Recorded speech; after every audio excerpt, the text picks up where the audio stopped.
All right, episode 13.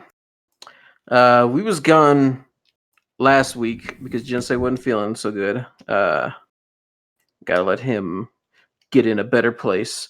He can talk more on that if he wants to. I ain't gonna say shit. I got the Rona. This nigga got coronavirus. Yeah.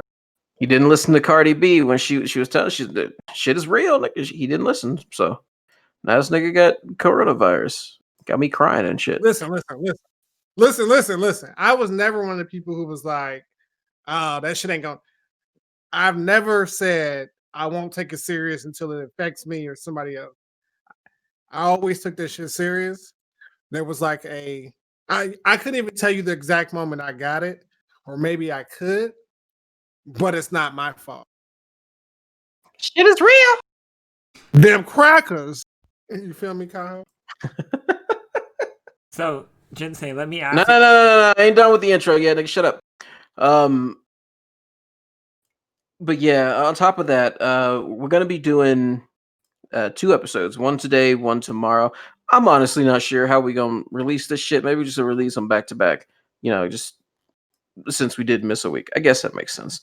And moving on to the new season of anime, but that's not until next episode. This episode, we're going to be talking about our reviews and how we viewed the last season of anime.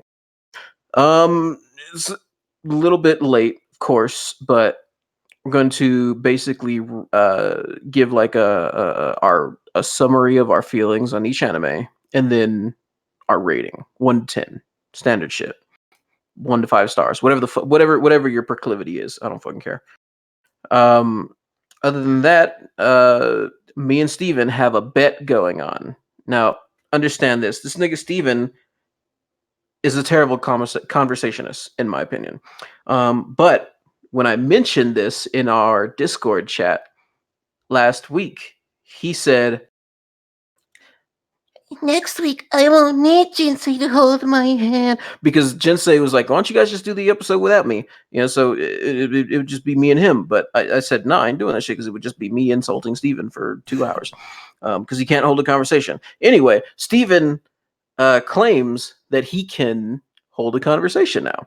So we are going to have, at some point during this episode, a bet between me and him to see if he can actually hold a conversation. And if he does, if he can hold a conversation on, I have 3 topics that we're going to talk about. If he can hold a conversation on any of these topics for 3 minutes, I will give him $200. No questions asked. Other than that, Steven has some shit that he wants to talk about. He says he wants to talk about, like, I don't know, politics, which I don't see this ending well, but we'll see what happens when we get there. All right, now, what do you want to say, Steven? So, I wanted to ask Jinsei, when he had to go get tested, like, how did it actually feel to be tested? Because I've been to the testing site where we live, and what I seen, it doesn't seem that bad, but is it, like, truly that bad as they say, like, how they have to, like, get that swab really up in your nose, stuff like that? There are 2 different types of swabs that they do now. The place that I went to did not do the MB swab, which is the deep tissue swab. So this one wasn't that bad. I will say this. No matter what, I was nervous as fuck. Hey, what are you eating? Hey, bro, these are, you ever seen popcorners before? Pop what? Popcorners. That's what they're called, popcorners. No, what is that, like some dancing on a Fifth Street? Shut the fuck. Anyway, no, these are like chips, but they're like popcorn chips, right? They're the crunchy and wholesome popped corn snack. So like popcorn. Sponsorship. What brand is it? Like, I don't like. It's Popcorners. That's the brand. Oh, Popcorners. All right. Popcorners, hit us up. My name is Kaho. I am the voice of America right now. Yeah. Sponsorship. Money. Wholesome popcorn snack. I don't like kettle corn. The most wholesome popcorn snack. Popcorners. Get yours now at Walmart. Yes. Nope. Target. Not Target, because Walmart has kettle corn bullshit. I prefer butter popcorn. They make some butter shit. But anyway, like I don't like kettle corn, but I love these. These are fucking delicious, bro. What's wrong with kettle corn? I'm not a fan of kettle corn popcorn. What, is it too sweet for you? I don't know. I think it's just because I'm probably like a traditionalist when it comes to my snack. So traditionally speaking, popcorn is always gonna be, you butter that shit down and we go from there. No, I'm not. I'm actually not a big fan of popcorn, period. No, you gotta Yeah, get we told you that's a sign of you being a psychopath, but yeah. Popcorn? the best popcorn you ever had, or if you would ever be in California or any Galaxy movie theater, if they ever do decide to open after the coronavirus, have the best buttered popcorn you ever have, and it's totally worth the overpriced popcorn movie theater money. Nigga, ain't nothing overpriced worth it to me. Judging by his remarks, Steven is gonna lose his bet today. But We'll see. I'm prepared. I've been mentally preparing this all week. Like I'm like saying I have to beat Kaho if it's the last thing I do in life, and like that would be like completing my life goals. I mean, we can do this bet shit more than once. Like, eventually you're gonna get it. Maybe. I don't think so.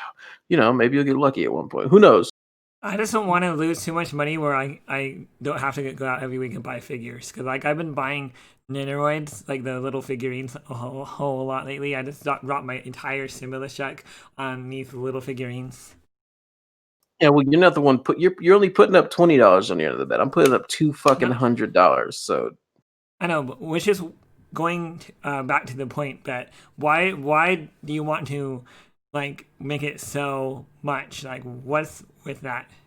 You get to prove a point. $200 is supposed to be incentive for you to actually try. Okay. Yeah. Did we go over this story about how I only learned how to ride a bike because I got paid to do so? Yeah. I mean, I knew about that shit forever ago. Did he ever talk about it on the podcast yet? I don't know if we did. I felt like we did, but yeah, I only learned how to ride a bike because my dad looked at me and he said, "I'll give you $100 if you learn. You're the only kid in the neighborhood who don't know how to ride a bike. You on the big wheel and everybody else is on bikes." And I was like, bro, I look good on the big wheel, bro. Like I don't care. You feel me? But he said $100. So best believe that next morning I was outside training, going hard. You feel me? Did he like an anime montage? You feel me? Like, bruh, like fall down, scrape. You feel me? Like power up, get back up, and do this shit again. Learned how to ride a bike, went and bought Power Rangers. You feel me? And Turbo had just came out, nigga. This is around that time. Like Turbo just came out. Yeah. So I got the Red Ranger with the red car. You feel me? That shit was zoom. But he played me because he was like, you got to share with your sister and brother. $100.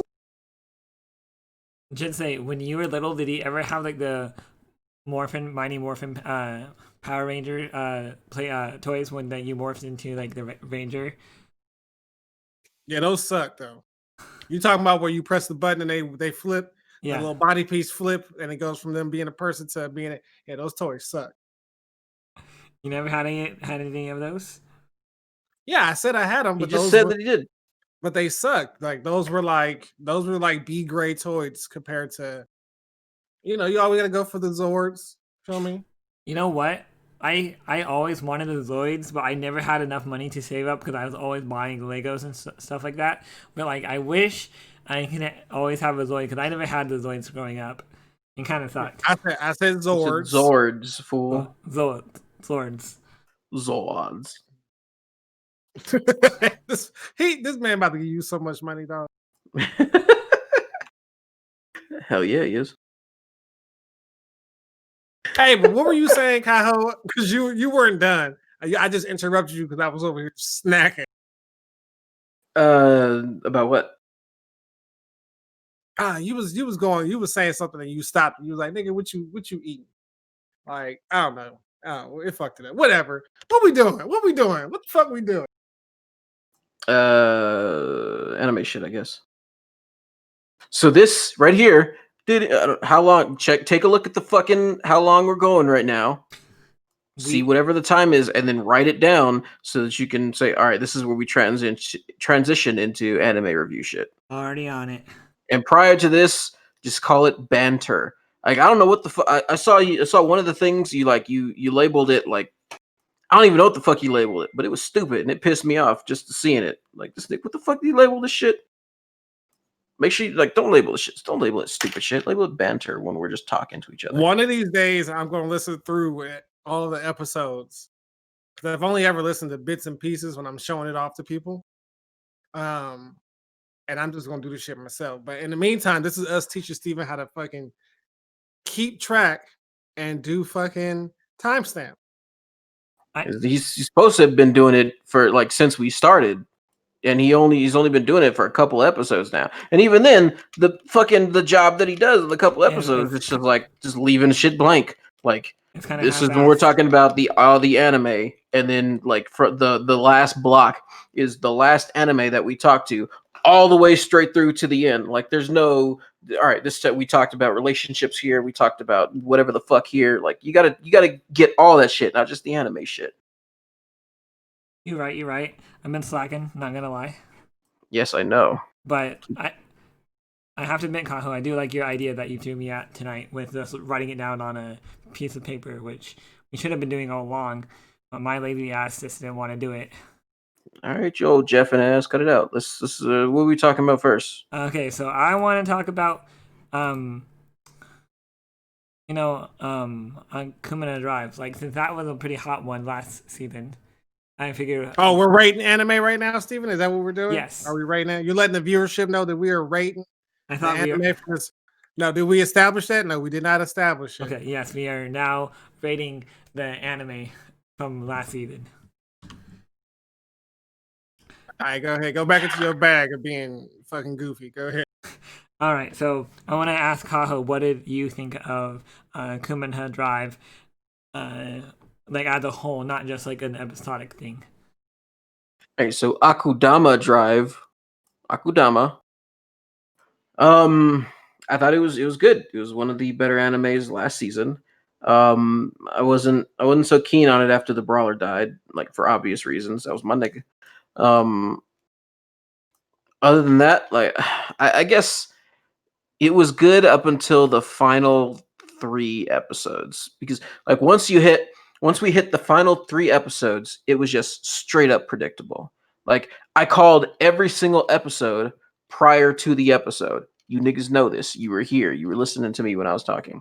I called every single episode as it happened prior to each episode. And you know what? The worst part about it is I don't even know what it was that made me start thinking, all right, this is just going to turn into your standard anime ending, or for the most part anyway. The part where everyone dies basically in the end, I've only seen done in 2 other animes, so it's not the biggest trope, but it is still trope. What's the other 2? The other 2 what? Where everybody died. I already know one of them, but what's the other one? What's the other 2 anime?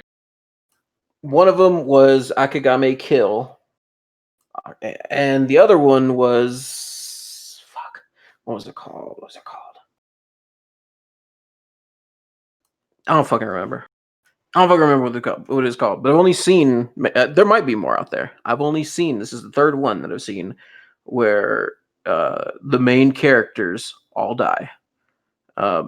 Did everybody die? Did all the main characters die in Darling and Franks? I don't remember. I don't think did 02 die? Technically, they did not die. They were left in. Well, spoiler alert, guys! Before everybody who have not seen Darling in the Franks, but yes, there was a. We don't know if they died, but they went to the enemy homeworld, and that's where we left off of them. So nigga, they died. What the fuck are you talking about? What are you talking about? No, in the season finale, the final episode, it was a cliffhanger of them going to the alien homeworld, and they were gonna go fight just the 2 of them, and they were lost in space until who knows when. They self-destructed. They died. I gotta rewatch it. Are you sure? Well, yeah, they died. at the end of the episode, it was in the future, and it was like showing a reincarnated version of them. They fucking Yeah, died. they did die. They did die. Because I thought we were in the beginning of season 2 of Darling in the Franxx. Eventually. No, it was called Happy End, right? Like, Right. They fucking died, Steven. Shut the. yeah, like they died and they reincarnated, but they died. I would say it was only Zero and what's his face and the cut. Hero. What's his name? I don't remember. Yeah. They're the only ones who died. I think everybody else like survived. Yeah. I didn't fucking like Darling in the Franxx though, and not because it was like a terrible story or anything. I mean, it was full of fucking tropes, but because 02, I hated 02. She was I white. hated that bitch. What? She was? You say she was white? Waifu. No, the fuck she wasn't. That bitch was boring as fuck. Like, that type of character who's just like a bitch and gets away with it. I hate those types of characters. Like, come on, karma that bitch. No, I don't like that. I hated her character. She was terrible fucking waifu material. No, get the fuck out of here. That bitch was to ever act like that in a real life relationship. She would never find it. Like, she would just be fuck material, and that's it. Anyway, back to my review. Aside from all that other shit that I said, like the shit becoming predictable towards the end, I did enjoy it. I enjoyed the animation. I enjoyed the crazy fucking color palette that they used for pretty much the entire anime, the entire season. I wasn't so much a fan of the fact that or one of the things that I disliked the most about it was that they kept censoring everything. Like, it wasn't even that fucking bad. Yeah, somebody's head got chopped off. Okay. It's not like somebody's getting naked. They ain't showing titties. I wish they would have, but they didn't. Like, what? It's fucking random ass Black Shadow censoring shit. And then you have an anime that is arguably less like insofar as like the setting is concerned, intrinsically violent, and they're just showing shit. The another one that we're going to talk about from this season, like when homegirl chopped that guard captain's head off when he was like, I just want to bring justice, all this stupid bullshit. Like, they didn't need to do that. They didn't need to. And then killing people off screen too. I hate that shit. Like, whatever. So if I had to give Akudama Drive a rating, like between 1 and 10, I would say for me personally, it's like a 7.5, maybe an 8. Mostly because like the original characters, like I didn't feel any of the characters were like straight up ripoffs of any other anime that I've seen. They had some similarities, but they weren't straight up ripoffs. It wasn't very tropey until the end. The story until the end was like it was easy to follow, but it wasn't very predictable. They didn't follow set paths. It kept it like kind of realistic in the sense that it's this world full of like these fucking extremely violent, extremely strong, extremely volatile people that the main characters, like if all the main characters had survived, I would no, it'd be a 6 or so. But the fact is that they were put in these dangerous ass situations, and sometimes they didn't come out unscathed. I would say pretty much every time they didn't come out unscathed. It felt like they were really like being put in these dangerous ass situations, and despite their bravado and moxie, whatever the fuck the kids call it nowadays, like sometimes they just got their ass whooped and sometimes they died, and like when the doctor got her up in comments, that's like a point straight. They just get a point for that because fuck that bitch killing my nigga. But yeah, I'll settle at 7.5 out of 10 for me on this one. 5 is an average, so I think this one was above average. I think it was actually really good. It suffered towards the end of the series. Yeah, it's a 7.7 for me as well. That's why I decided to rate it like 4 weeks ago. And it's getting a 7.7 because legitimately we're just along for this ride. There is no source material for this. So we can't go back and be like, oh, let's go read the manga and be like, okay, well, this is why they did what they did, or blah blah blah. You know what I mean? Like we got it in episodic fashion, and that's how we were gonna process it. And as we processed it for 12 weeks, that's what I got out of it, a 7.7.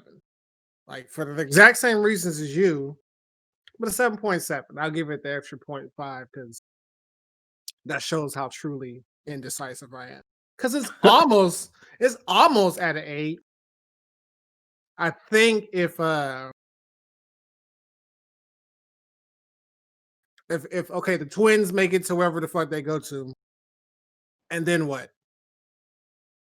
Like at the end, like what did everybody die for?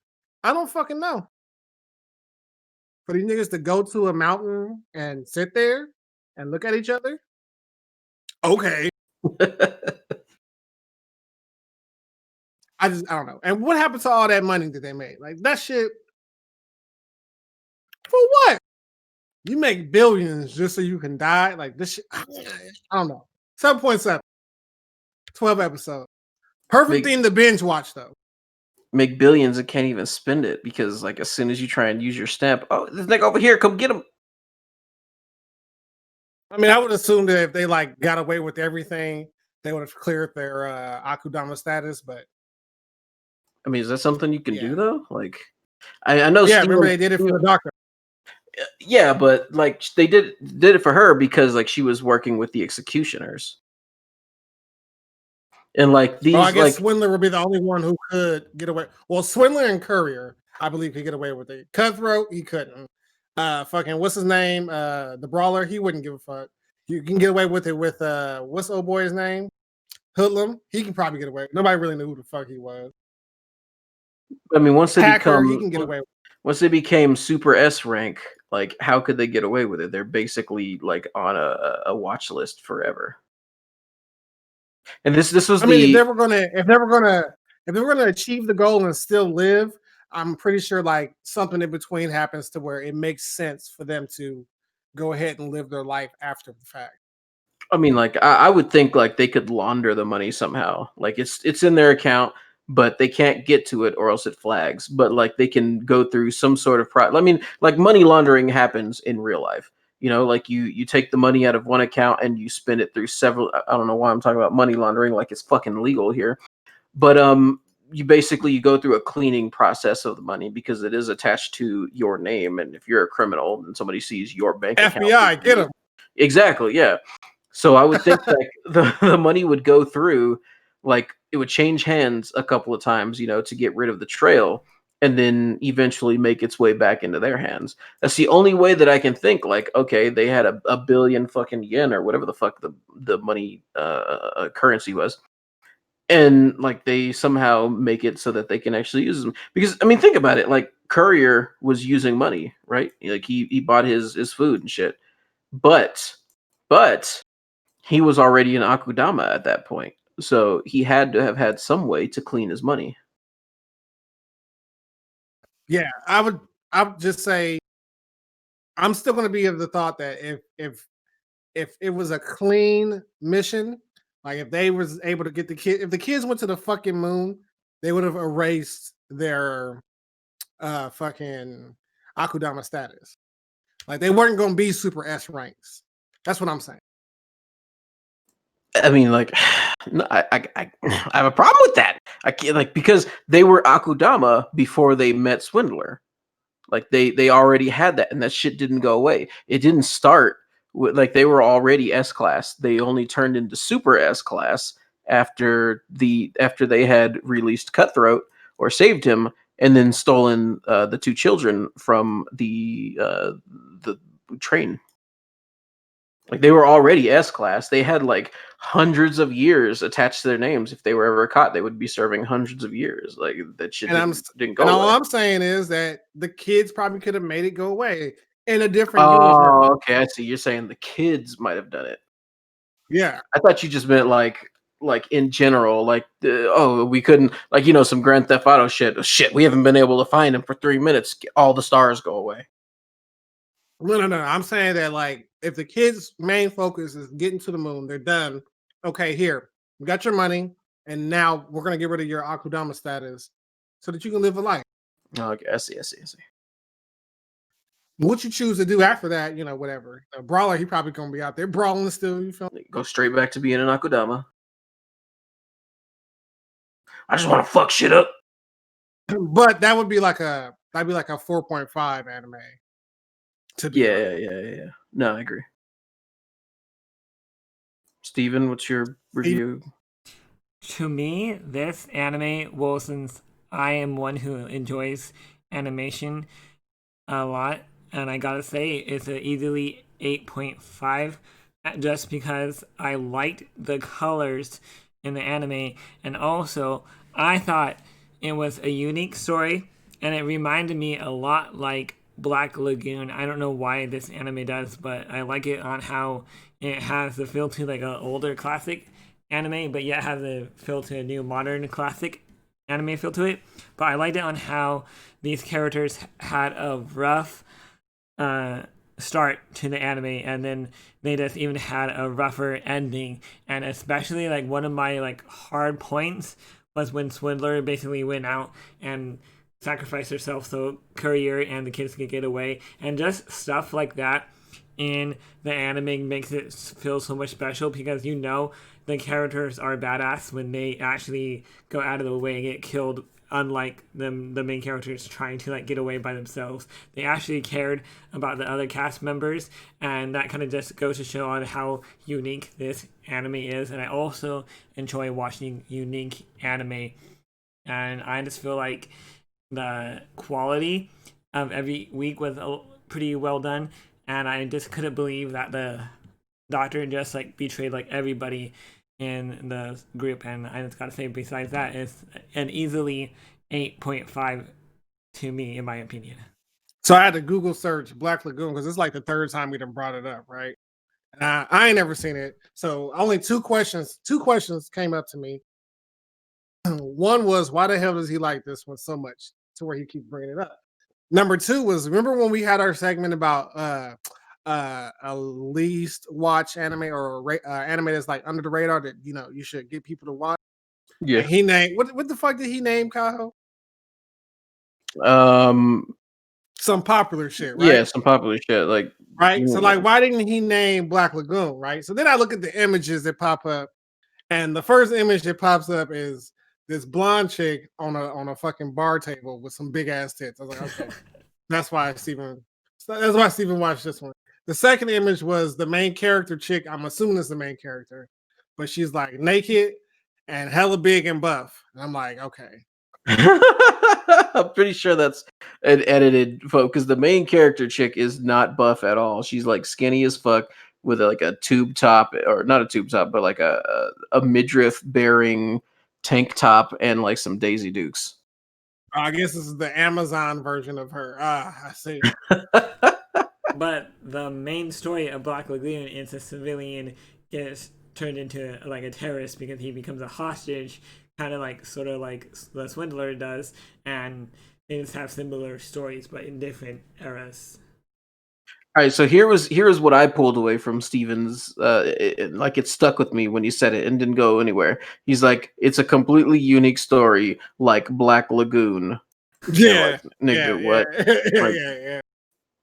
Here's the pit. Now let me contradict that immediately in the same sentence, in the same breath. It's far enough away from anything else I have seen, but if I were to pinpoint it, it would definitely be something closer to Black Lagoon, which I rephrase from what I said earlier is unique, but it does have a little bit of taste of Black Lagoon in it. Yeah, walk this shit back. Anyway, what's the next anime we talk about? What we reveal? What's the next one? Our last Crusade. You guys want to talk about that one? Romeo and Juliet, right? Yes. Yeah. All right, so this one was far more cookie cutter. I was actually like the first episode, I was actually on board with it, like straight up, because the animation was nice. Um, the way that they were doing fast animation during a battle scene. The way that they did, like the color scheme, the color palette seemed pretty cool. There was a lot of like more dark backgrounds with like more neon foreground colors and shit, mostly because of the magic and like homie swords and shit. Like it was cool. Like first episode, I was with it. I was on board, and then second, third, fourth, like it just turned into your standard like short battle scene with slow fight animation. Um, fucking. It turned into a semi romance story, not even like mostly romance story. Um, I don't know. It was the characters were okay-ish. Um, there wasn't really anything special though. Like most of the characters were just like most of the characters just fucking boring. They were just fucking boring. Like you had the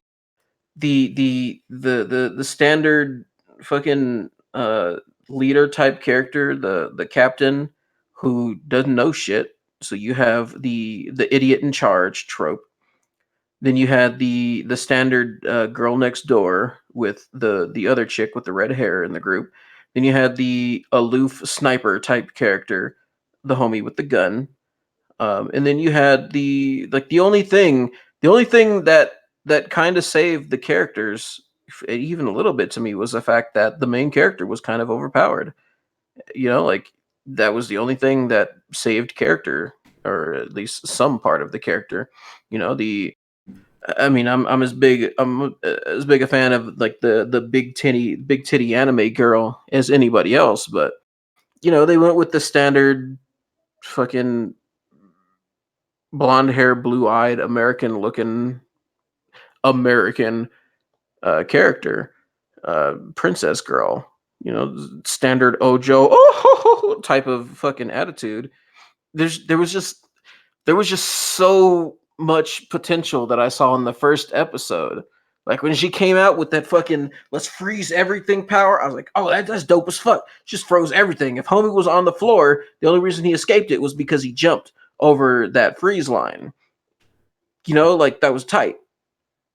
And then afterwards, it just all went downhill. She went from this fucking badass kill a motherfucker in a snap type of character to this fucking blushing bride type. I don't know. She annoyed me after that. Um, yeah, the first and last episodes were the best episodes, I think. They did slow animation fights from episode whatever wasn't the first to episode whatever wasn't the last. That just means like it's your standard slow shot anime, like fucking 14 frames per second or some stupid shit like that. As opposed to like they actually made it look like the characters were moving in during the fight scenes, as opposed to like stop move stop move stop move. Fortunately, they didn't do any off the screen killing, but still, it was, I don't know. I was disappointed in this one. It started off cool. First cut, like I kind of forgave it for the first couple of episodes, and it just started going downhill to me. And it never really recovered until the last episode. So if I had to rate this one between 1 and 10, I would say it's like a 5, straight up average. It's just standard fare anime. They went all in on the first episode to hook you in, and then just fucking cheated you out of the entire thing when it came to the animation. And then tried to like how like when people are being tested, they do like, or like say you're running a marathon, right? People, they're like out the gate, run as fast as they can to get their head start, and then just pace themselves until they get to the end, and then try and finish strong. That's what they tried to do. They tried to do that, finish or start hard, and then soften in the middle, and then finish hard, finish strong. And I was like, I don't know. If 10 years ago, I would have fallen for that shit. But no, I see right through that shit. I saw what they tried to do. They tried to hook you in for the next season, and it probably worked for some people, but that shit show as fuck didn't work for me. So yeah, I give it a 5. I'm moving at 6.5. I'm hearing that the second part to the anime, because we are getting another part, right? They get busy. And there's like I care a lot more about the perceived villains than I do the actual main cast of characters. Nameless or whatever the fuck. Was it Nameless? The ninja suit nigga? Yeah. Fucking stealth guy. Yeah, Stealthy McStuff guy. And then what's the dude? What they call him? The demon? Masked Man or something like that. I ain't no, not Mask Man. It's about We're the talking demon. about fucking Tuxedo Mask. The one that was released from the prison. Yeah, like I care a lot about those characters because I want to see what they do in the future. And I hear they get busy in the next season. But yeah, 6.5. I'm not gonna lie. If it wasn't for the first episode, I probably wouldn't have watched this shit.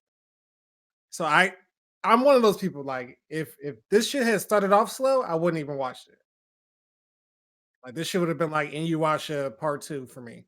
Oh my god, you guys both fucking suck. It's Inuyasha. Hey, I'm sick though. I got an excuse. Yeah, all right. I can see. Yeah, let me give you some chicken noodle soup, baby. I would say Thank something, you. but I don't want to get into it. Go ahead and review it because that's all I got to say about it, really, to be honest. Okay, for me, I'm always gonna highball. Uh, I'm always gonna highball rating animes just because I feel like I have. Nigga, that ain't honest. Okay, Be honest. I'm an elitist, so I feel like I have more input to say. That for me, I'm gonna be rating this 7 out of 10 because I'm all about action. I'm all about the romance. I gotta say, the selling point of me actually like continuing on watching this all the way through with definitely Alice. I really loved her, like her unique character. I know I use the word unique a lot, but I love her unique character design on how she was always wearing dresses and stuff like that. That's pretty cool. I like the relationships between Isuka and Alice on how they were opposing countries or cities or enemies, and they were trying to like figure out on how they can stop like this 100-year long war. And I gotta say, I loved it on how like they were always running into each other. I know that was part of the plot, but I thought that was pretty cool. Also, I like it on how much they are trying to showcase like on how big the empire is and also how big the republic is, and they kind of like just have like these huge giant nations kind of warring with each other. Also, I gotta say that was also very interesting on how like they had neutral city. Why couldn't they just all be a neutral city?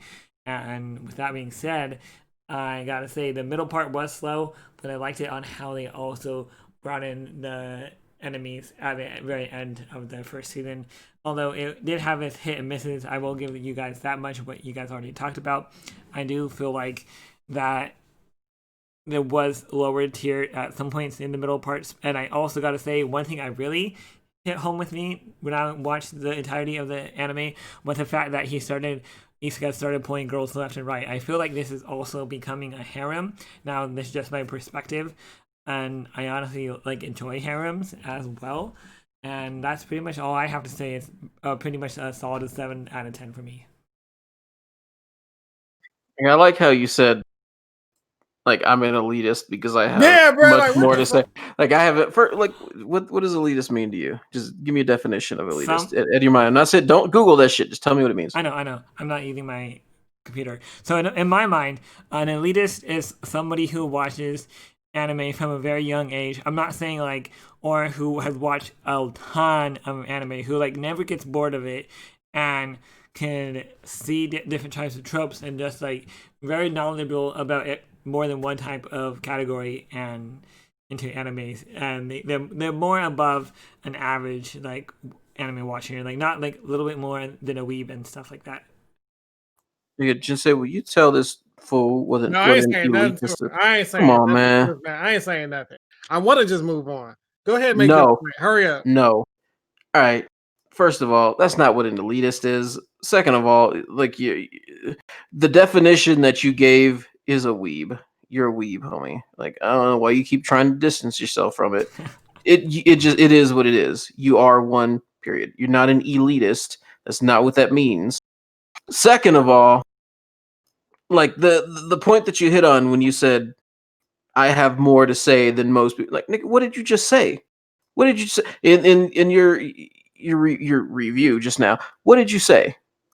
That no, you didn't say anything. You just like gave a summation of the story that anybody who was watching would Well, get. Like you just repeated what actually happened. You just repeated what happened in the anime. That's not even an opinion. You were just stating facts. No, none of that was. No, there was a part of it. There was opinion. I'm not gonna lie, but 98% of what you just said was like, I liked when this happened. I liked when that happened. Like, okay, I I don't know. liked the romance between Isuka and Alice. Yes, I realize this is a spin-off of Romeo and Juliet, but still, I thought it was a better romance than I have seen in quite some time. Okay, so what you just said was, I like that there was romance in an anime, which one of the tags for the anime is romance.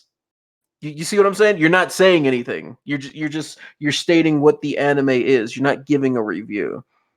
Like whatever. You can move on from that past this. It just bothered me that you're like, I'm an elitist. I know more and say more about anime than other people do. Nigga, no, you don't. I gave an in-depth analysis of the damn thing. What's the next anime? For you piss me off. We have actually, you know what? Do you guys want to pick one since I've been picking the last few? No, please. Kaho. I'm rating Noblesse 8.9 out of 10. 8.9. All right, why? Give me the reason. Bro, because that shit started off at the lowest point, and by the end, that shit started off as a 5.5. Let's put it like that, 5.5. Right? They try to hit you with the, oh yeah, we pretty, we real pretty out here, and we drinking tea and we eating noodles. That's what we doing. That's what this anime is about. I've been living forever, but I'm eating noodles, whatever. Then shit start rolling, bro, and then when that shit start going, it went. There's no eloquent way to put the shit. That shit was going. And they ended up at a 8.9 for me. For me, 8.9. Once that action started picking up, the story started fleshing out. I was like, God damn, you got me, Noblesse. Apparently, this shit was a sequel too, by the way. Which Is is a weird. sequel? Which is weird because I've watched I told you I watched the scene Yeah, of the the original. original, and it was like the same scene, but it was just like it was. Remember, my initial complaint was I didn't like the art style, but then when I watched the original shit, I was like, okay, never mind. It's a lot better. And they improved a lot upon this, I see. So yeah, but apparently it's a sequel. I don't know if in the previous one, like they went into, like, I don't know where it started. I have to like actually look into that shit. But yeah, this shit, Noblesse 8.9. Talk to me, Kaho. All right, so I I would say it's yes, I'd say it's very close to a 9 as well. Like 8.5 ish. I put it right up there with Akudama Drive. It was a lot more predictable towards the earlier points, and then later on, I just didn't know what the fuck was going to happen next. Um, I think the shortcomings for it were mostly tied to the characters that weren't like the central characters, like the experimental guys, the modified humans. They were kind like they had their cool points, like, and I think that's one of the better things about the characters is every character, at least for a couple of episodes, really shone in this anime. Like they all had their really cool points, and but I think the place where it like loses me in terms of characters is after they have their like cool intro scene, their cool fight scene, or whatever the fuck it is, they kind of fade into the background. Like they were kind of there for just comedy relief after the whole whatever the shit that went on with their gang, Project M, whatever the fuck. Like after that was over, the hacker guy and the fucking sharpshooter, and then the werewolf homie. Like they just kind of faded into. They were just kind of obscure for almost the rest of the anime until the very end. I like Frankenstein. He was dope. I like his fucking dual ass personality shit that came out when he was about to fight a nigga. He's like, yeah, I'm just this humble butler type. Oh, you talking? What you said? What about my mess, nigga? Fuck you, nigga. What? Come here. And he would just fuck somebody up. Um, the fact that he stood out as well, or was able to stand against these fucking the nobles, like as the representative of humans, basically, I think was how they described it, in terms of like what human potential could be. Like when you put that type of storyline into it, it's usually like, all right, you got your humans, they can't really do shit, they're just kind of there, and then you got your nobles or vampires, whatever the fuck they're supposed to be, and they just destroy all humans, for whatever reason. But I think it was kind of cool that they gave Frankenstein like enough power to actually go toe to toe with these niggas. And when he told homies like, "Yeah, I fucked your daddy up," that it was tight as fuck. Other than the characters, the fighting animation, it wasn't fast animation exactly, but it wasn't slow animation. I think they paced it very well throughout the entire series. There were very few points where it was like that stop motion bullshit. Um, Kind of bullshit that none of the characters died after being like fucking sliced open and stabbed through, and like some serious ass wounds. And I understand they're modified humans and shit, but like nobody died basically except for bad guys. Um, I don't really think that detracts too much because it just shows how much of a badass Frankenstein and the master were. Um, because they could fucking heal a nigga or some shit like that. Like so, there, points taken away, points given for that. Um, it's true the storyline did start kind of slow. Uh, I thought the orange haired kid was gonna be the fucking Ichigo of the anime, and that kind of threw me off for a second when he basically did nothing throughout the entire thing except try and defend his friend's honor and then get his ass whooped as a result of it. Um, I am kind of convinced that he's going to like serve more of a purpose later on because like they didn't really distance themselves from him or the little gay boy. Um, Not I say gay boy, but I ain't got no problem with gay boys. I just think Jinsei gonna go get him a gay boy. But they kind of kept them around as like as kind of like background ornamentation. So I think they may serve a bigger purpose in the future. So I'll reserve judgment for them. It's like really, I only really judge characters if they are like if they seem like central characters, then I'll judge them as central characters. If they seem like just like wallflower characters, then I'll judge them as wallflower characters. But if they're like currently being regulated to relegated to wallflower status, but seem like they may have some potential in the future, then I'll hold my judgment on those until later. Other than that, um, I like the like even though I'm typically not the type of nigga who like cares for like sparkly bullshit, I really like the way that they did it in this anime. Um, the overpowered main character, of course, that's my shit. Um, and the way that the big bad at the end of the story, the last lord's daughter, she was kind of obnoxious, but I think they wrote her well because she's a character that you're supposed to hate, and I did hate her. So I think they did pretty damn good, and this was also one of the better ones of this season. Um, it's kind of hard. It's a hard toss up. Like I don't know if it's this one or if it's Akudama Drive that I liked the most this season. But yeah, like 8.5 for me on this one. Hey, Steven didn't finish this one. I never even started. He didn't even touch it because he's a fucking no taste having ass motherfucker. One of these What things. about what about the second season of wait a second, is it second or is it third season? Yeah, I got you questioning shit, don't No, it's the second season. Fuck you, nigga. I? Magic High School. I mean, it was good. It was what I expected it to be. Um, I guess in that sense, I would actually like rate it lower because it was what I expected it to be. Like it didn't really go anywhere new or anything. It was pretty standard.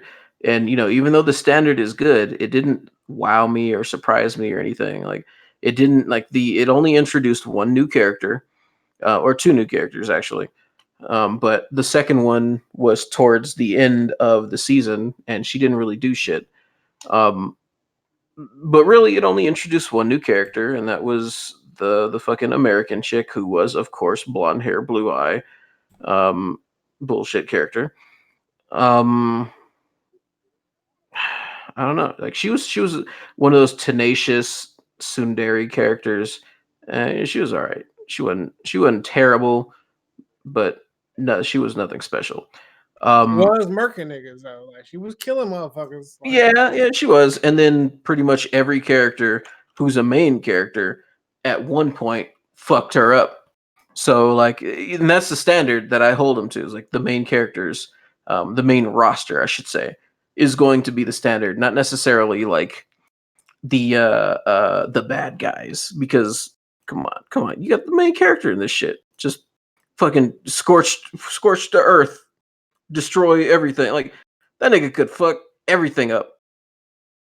And I guess like I originally gave it more points in my own mind because the supporting cast, the people that the main character went to school with, they all were like strong in their own rights. They didn't come close to touching this nigga, but they were all strong in their own rights. They had their strengths and weaknesses that were fully fleshed out.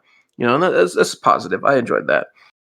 Um, and Alice, like Alice, not fucking Alice. I can't remember her fucking name.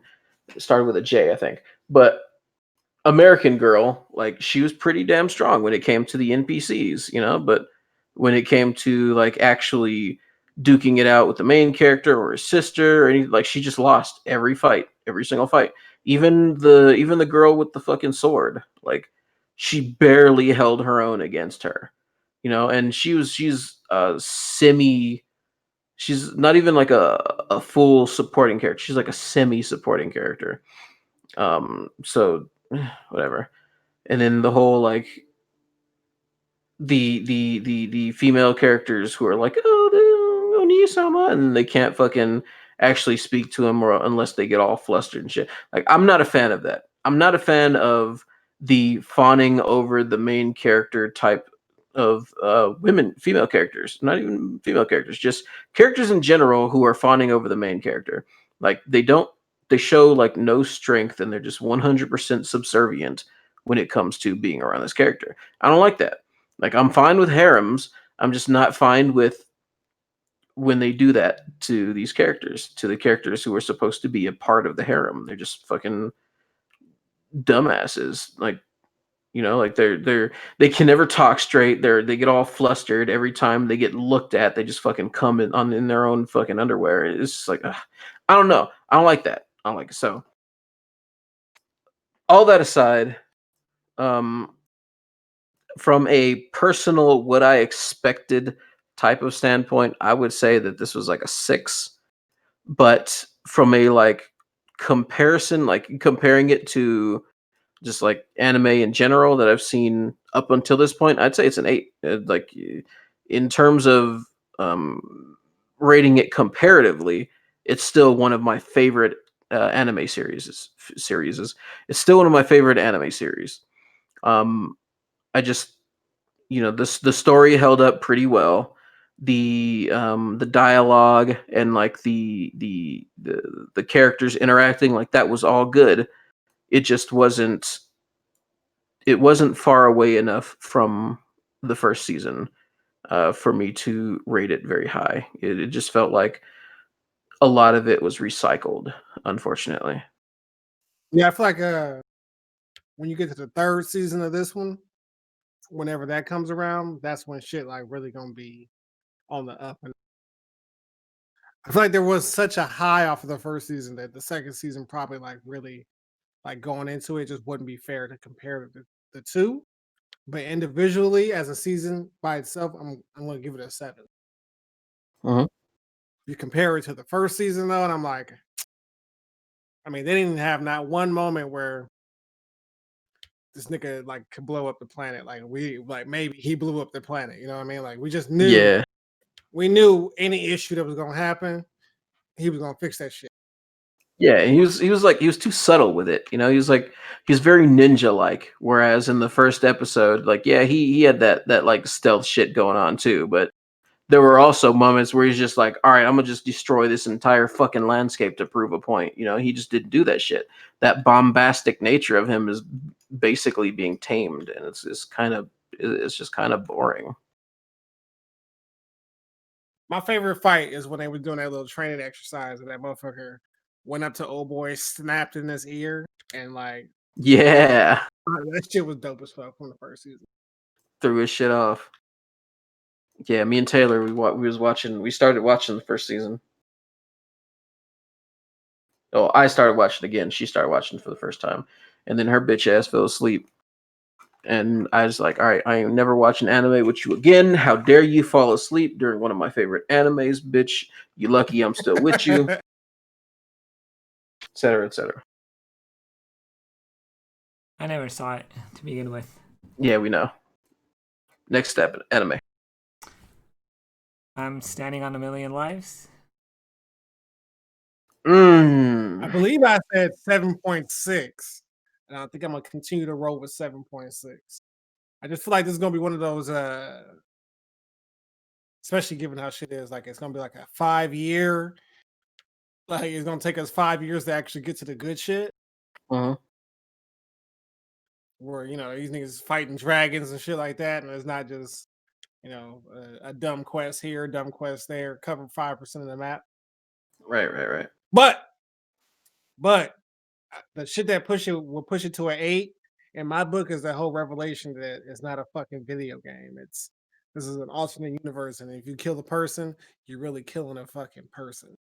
Like that shit would it would fuck me up if I like killed somebody and then the game master told me, "Oh yeah, that was a real person you killed, by the way." Like fuck, Yeah, you just killed a human being, nigga. fuck. What are you talking about? Don't say that, game master. But yeah, obviously the main character is gonna be like his perceptions of everything. Everything's gonna be warped. So like, motherfucker really hates how he lives now anyway. So if you incorporate some of the video game aspects or whatever into his everyday life, he's gonna use that shit. And how he's gonna use it going forward, I think that's what the second season will focus on. But 7.6, 7.6, 7.7, 7.8, 7.9, whatever. It's in that range.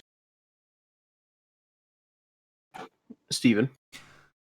Solid 8 out of 10. I will be honest, I didn't really understand it quite well because, like you said, Kaho, yes, I'm piggybacking off what you said from the beginning on how this was trying to be like a isekai, yet it's kind of its own thing. I'll be honest, I was kind of confused of what this anime was trying to be, but I feel like after episode 6 or 7, like more towards the end of the series, I felt like this anime was like more of like I understood what this anime basically was trying to be, and I really like it on how we got to figure out that they were actually gaining what they learned from the game world experience, the other world they went to, and they were able to bring back that to their reality of real life. That stuff was really cool. I was kind of wondering like what is the purpose of going to this other world, and it kind of gives the main character something to work on and achieve. And I gotta say, I actually find this anime to be better than I thought it would be initially, because I was kind of on the fence, like, do I like this anime, do I not like it? But all in all, it turned out to be quite okay. The animation was pretty nice. I liked it on how they added party members throughout the entirety of the very beginning.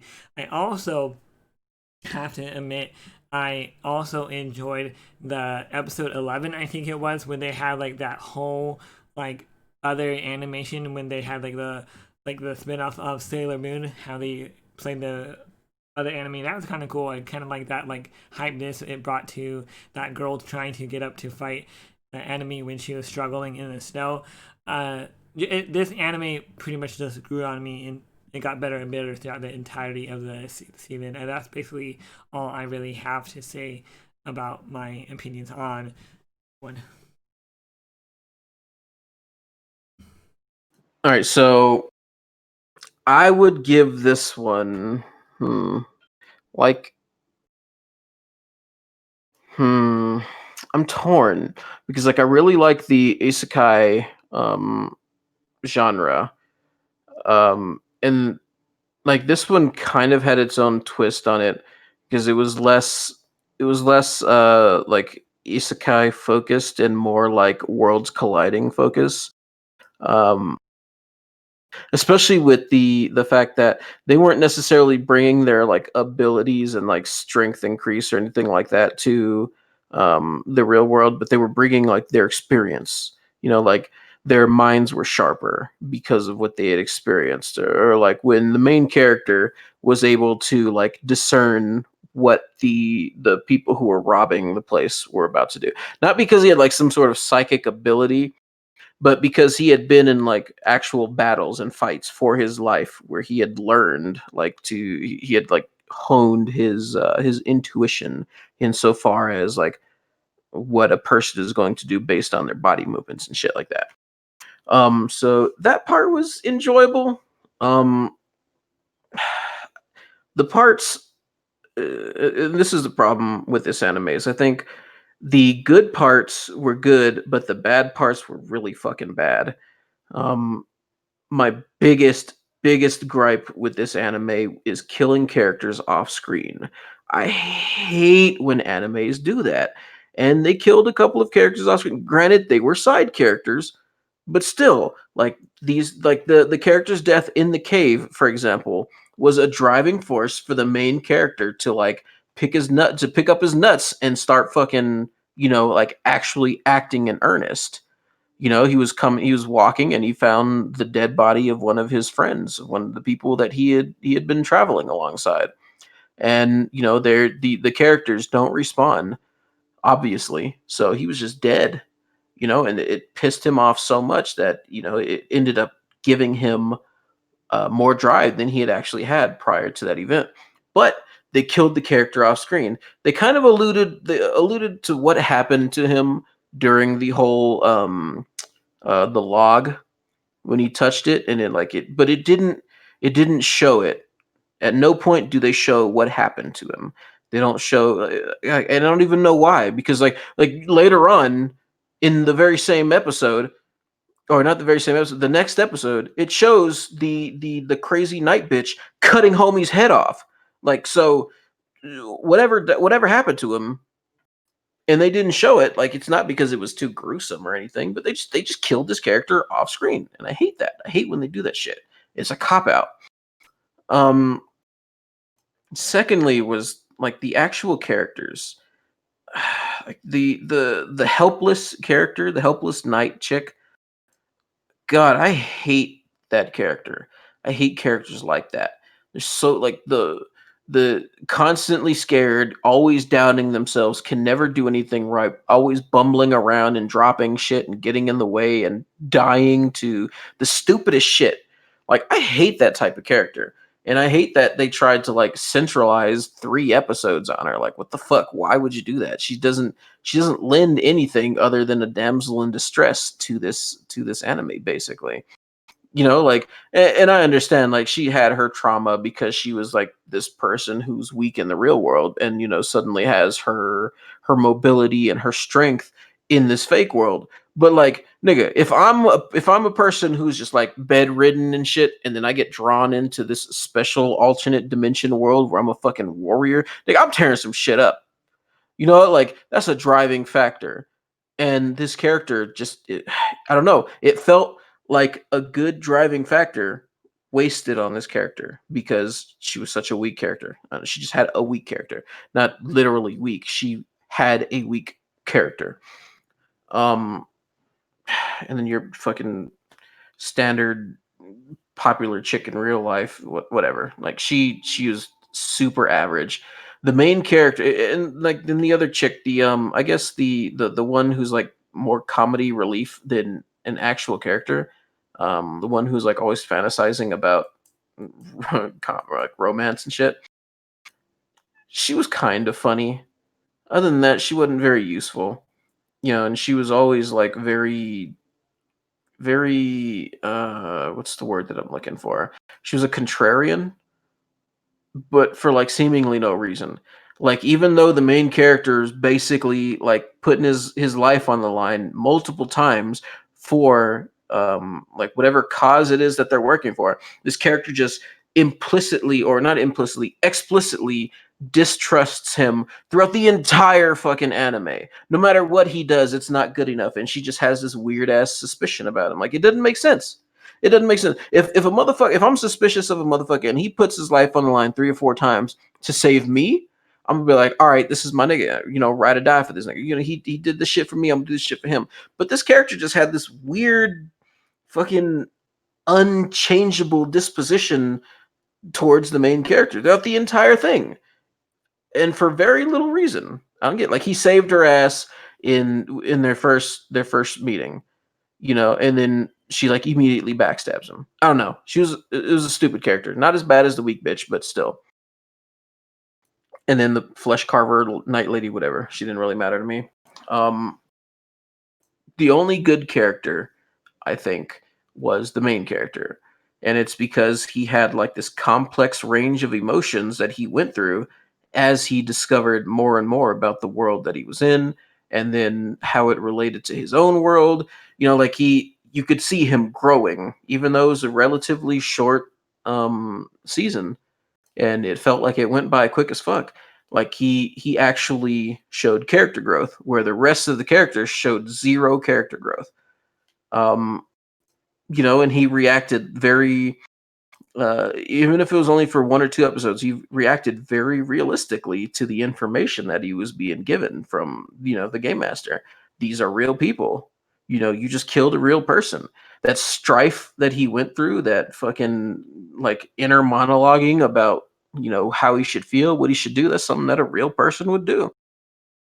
And when he eventually came out of it, you either come out of that, weakened and enervated by the fact that you actually killed a person, or you come out emboldened.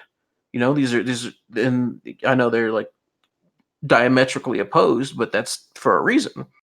And the fact that he came out emboldened was very unexpected because he's the main character. They're supposed to be goody two shoes when it comes to these type of anime, and he wasn't. And that was, in a way, it was refreshing. I think the story was the weakest part. It didn't have too much to say, and I think the anime was too focused on, like Jinsei had said, it was too focused on small tasks and like details for the story to even mean anything. It didn't mean anything. Like you learn, like they kind of hinted at what's going to happen in the future, and that is more exciting than the actual story was for this one. I thought it wasn't hard to follow. It was just fucking short-winded and boring. Animation was standard shit. So instead of rambling, I'll stop there and say my rating for this is a 7. I'd say a 7. Slightly better than average, but nothing special.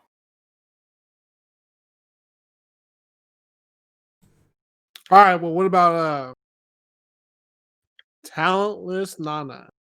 You never even watched it, did you, Jinsei? No, so go ahead and talk about it, chump. I'll let Kaho go first on this one. No, Kaho, make him go first. Yeah, I'm making you go first because I know you're just gonna fucking say shit that I already said. Okay, so I'm gonna give it a 9 out of 10. I really enjoyed it. Oh my god! A 9. Well, let's hear it. Maybe he has a really, really good, detailed explanation as to why. I loved it on how serious. Hold on, let me get a timestamp for this real quick while I'm at it. You can't write Nana. We don't talk about it. Okay. It's the fuck we do. Well, I have special needs. But anyways, continuing on. I gotta say, Talentless Nana was pretty cool. I really enjoyed it on how it had the whole like My Hero Academia feel to it. That's just how I see it, in my own opinion, once again. And also, I loved it on how in depth they made this anime, just on how crazy the killings were, on how Nana was the one like just pulling out these killings without getting caught. I loved it on how it was like kind of like Among Us, the popular video game that everybody's still playing to this day. It's kind of crazy on the phenomenon about that. But anyways, continuing on, I liked it on how there was a big murder mystery that nobody can figure out on how Nana could do it. And I gotta say, like, I loved the main character on how she can just pull out stuff out her ass, on how she can, like, you know, get out of situations that were pretty tough. If I were in her position, I probably couldn't even handle anything that Nana could pull out. And honestly, everybody, the thing that was kind of disappointing though is the fact that kind of like at the end of the whole entire anime is when they started focusing in on Michiru, the whole like healing goal. I didn't really understand that part of it. That otherwise it would have been like a perfect 10 out of 10. But that's what's like kind of like holding me back. It's because I feel like they threw in like and wasted the whole last 2 episodes of the entire episode season with Michiru and so on and so forth. But the main guy who was immortal, I forget his name, but anyways, the guy who was like, you know, trying to stuff out Nana, he was pretty cool. I gotta admit, I really liked it on how he like was pretty spot on with trying to catch Nana in her tracks. And yeah, it sucked that Nanao was supposed to be like the main character of this anime, and yet he was killed off within the first 5 minutes. That kind of threw me off a little bit. I thought this was all going to be like staged, but no, they actually were killing people in this anime, and that's what I kind of like on how hardcore anime can get. Not none of this kiddie crap that we sometimes get in anime, but I like the hardcore stuff like this in Talentless Nana. And with that being said, it was a pretty smooth ride all the way through, except for that little rocky part towards the end when they had, like I said earlier, with Michiru. But yeah, like I said, really enjoyed it. Kaho, that's all I gotta say. All right, so there is one point out of everything that you said that I do agree with you on, and that's that it is like higher-ish rating. I'd say this one is an 8. But other than that, I don't agree with shit that you said. I think that like first of all, let me address this again. I know I've said this multiple times. The only thing that this anime shares in common with My Hero Academia is that it's kids with powers at a school. That's it. Nothing else is comparable to My Hero Academia in tone, setting, or characters. So character based, you know, I tend to break shit down piece by piece. So characters, I thought the characters were there were 3 characters that stood out to me. One is the main character, Nana, of course. Second is the guy with the glasses, the fucking basically the a student who had been there. Spoilers. He had been there prior, and his sister had went up missing, or his classmates were killing each other, and the adults were doing nothing about it. So he wanted to get to the bottom of it. His like intervening at just the right times or just the wrong times, depending on the situation, you know, and saving a couple of characters from meeting untimely ends when you thought they were straight up dead was both annoying but still at the same time kind of good because Like there were a couple of story points that just wouldn't have made any sense if Nana had died right there, or if Michiru had died. Michiru's fucking annoying, by the way. Fuck her. Um, and then Kyoya, the guy, the fucking immortal guy. Like those are the only three characters that really stood out at all to me. But Kyoya stood out because of the fact that he was basically playing L, just a really stupid L. Um, and it wasn't until the last couple of episodes that he started actually seeming like, hey, I'm actually doing this like seriously. I'm trying to figure out who's the killer, like really, as opposed to just being the fucking what's the police officer guy's name in Lupin the Third, the fucking incompetent ass one, Zenigawa, is that his name? Like he was basically Zenigawa. You know, he was like, all right, he's on the right trail, and then just gets foiled every single time. You know, like he has a hunch, but then his hunch doesn't plan out because I don't know, Nana like she spun around or something, like some stupid shit. It didn't make very much sense at all because he was right on the trail, and then Nana would pull some really obvious Zenigata. Zenigata. There we go. He would just pull some stupid shit and just throw Nana, and she would just throw him off. So like he was intuitive, or not even necessarily intuitive. He had good instincts, but he was stupid as fuck. You know, so he was the stupid detective trope. Um, so he annoyed the shit out of me for most of the series, for most of the season. And then Nana herself, like she's the only her and the other guy, her and the glasses guy were okay. Glasses guy was okay. I think she was actually a pretty good character. She was pretty well written. The way that she reacted under pressure, and like you could see the cracks in the veneer of her character forming, especially as the season went on. It's character development. It's showing how like she comes there, she's basically a cold-blooded killer, and then more towards the end she's questioning like what's going on, because mostly because of the shit that the guy in the glasses tells her. But there's just like inconsistencies forming as she's going about her mission, and she picks up on them. Like she's showing that intuition as well, as opposed to just being a mindless sheep following orders. So I think her character development is definitely the best part of this anime. Um, the supporting cast, like the fucking ice guy and the fire guy and the sheep girl, they were fucking fails in my opinion. They were all fucking annoying, tropey bullshit.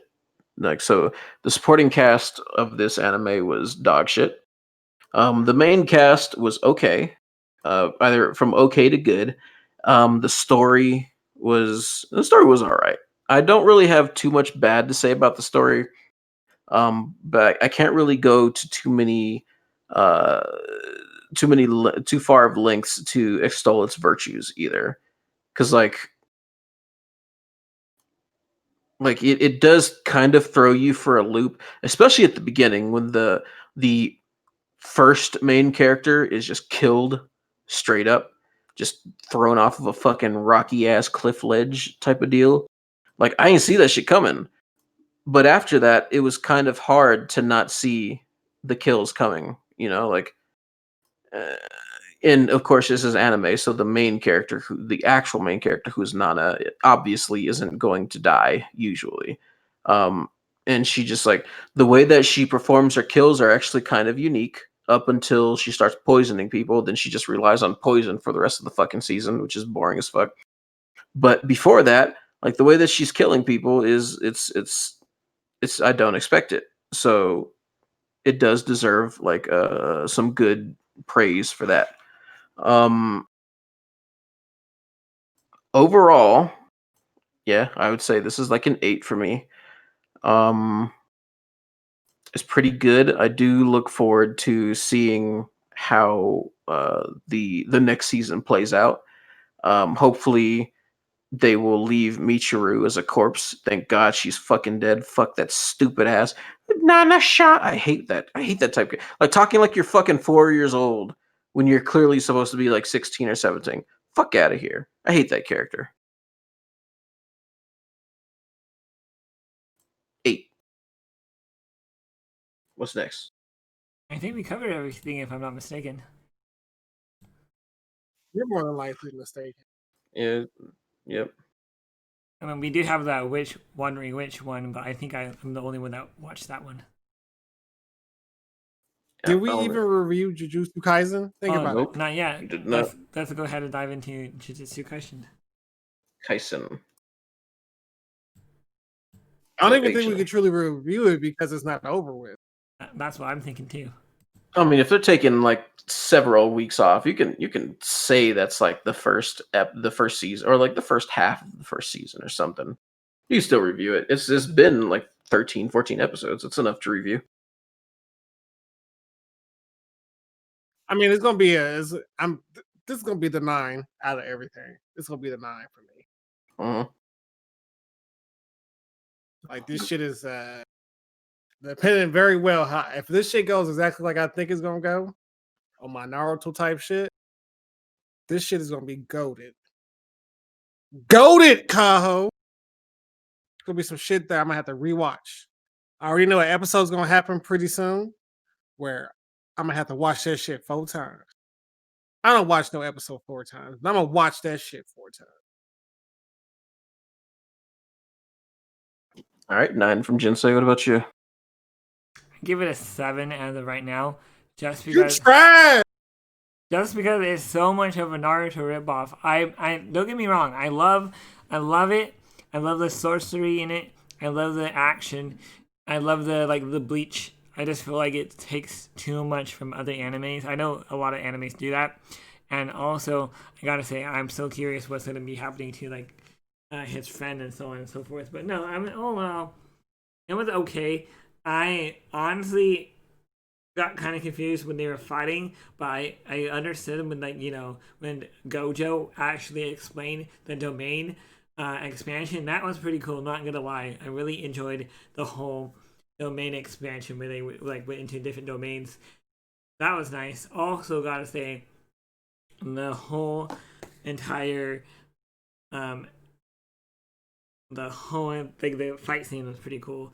I liked everything about that. But that's pretty much all I really have to say on this anime. All right, so I'm gonna say it's a 9 as well. Amazing animation. Pretty much every fight scene was really well done. The story was interesting, and it's been interesting enough to keep my attention. I want to know what happens next. The characters were really well written. None of them like really seemed the same. They did have some similarities to other characters, but you're not going to find an anime period that doesn't have some sort of correlation, or not even necessarily correlation, but some sort of similarity to other anime. So I think that's kind of a moot point. Um, I really like the villains in this one, especially fucking uh, Potato Head putting me back together guy, Stitches, whatever the fuck his name is. Um, I really liked how he backstabbed and killed the main character's friend like right at the end, and like you just didn't. I knew it was coming, but you didn't want it to happen. So it was kind of like a sad moment. They were definitely going for like grabbing at your heart and squeezing it a little bit because you could see that the kid was like he was coming to uh is coming to grips with the fact that maybe this nigga I've been hanging out with ain't as good of a nigga as I thought he was. His morals are kind of fucked up, and it's just now coming out. And then once he did that shit, the fucking patches like started twisting the knife. Like he was trying to get a rise out of that shit. Was like I really liked the way that they executed that. I really liked the way that and he succeeded, in pissing homeboy off. I just think that he was really well written villain. I want to see more of him from the next episode. Um, like one of my biggest jokes with this is calling the teacher fucking Kakashi and shit. Like, yeah, he's got the similar name, or not similar name, but similar style, but still cool ass fucking character. Like, this nigga Kakashi never took off his mask and was just straight up pretty boy ass nigga like that. It should never happen. Um, so was that story and character? Setting was pretty cool. It was is modern day Japan shit, but with their own little twist on it. The only thing that I would say that kind of threw me off about the setting is the fact that there are so few of these sorcerers, or warlocks, whatever the fuck they're called. And I know they're supposed to be like a rare thing, but they're about to have like a school fucking what is it called? Like Tournament.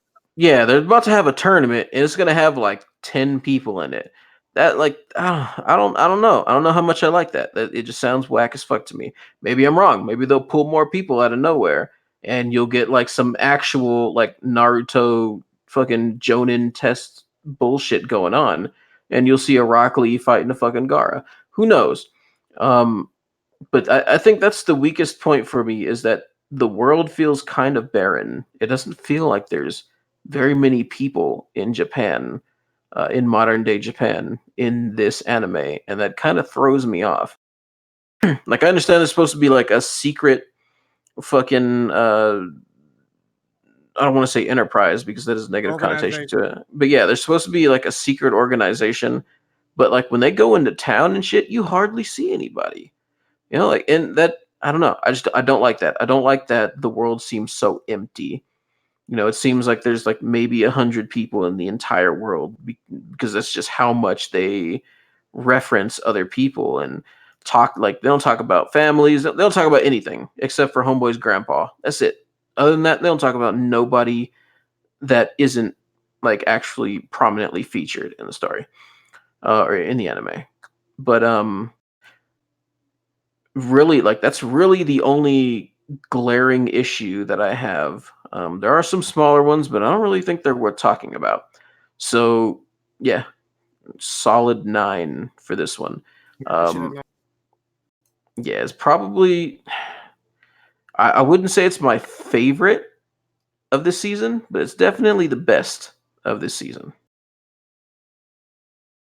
Yes, sir. I would say didn't they establish that it's not that many of them in Japan, but when they say there's not that many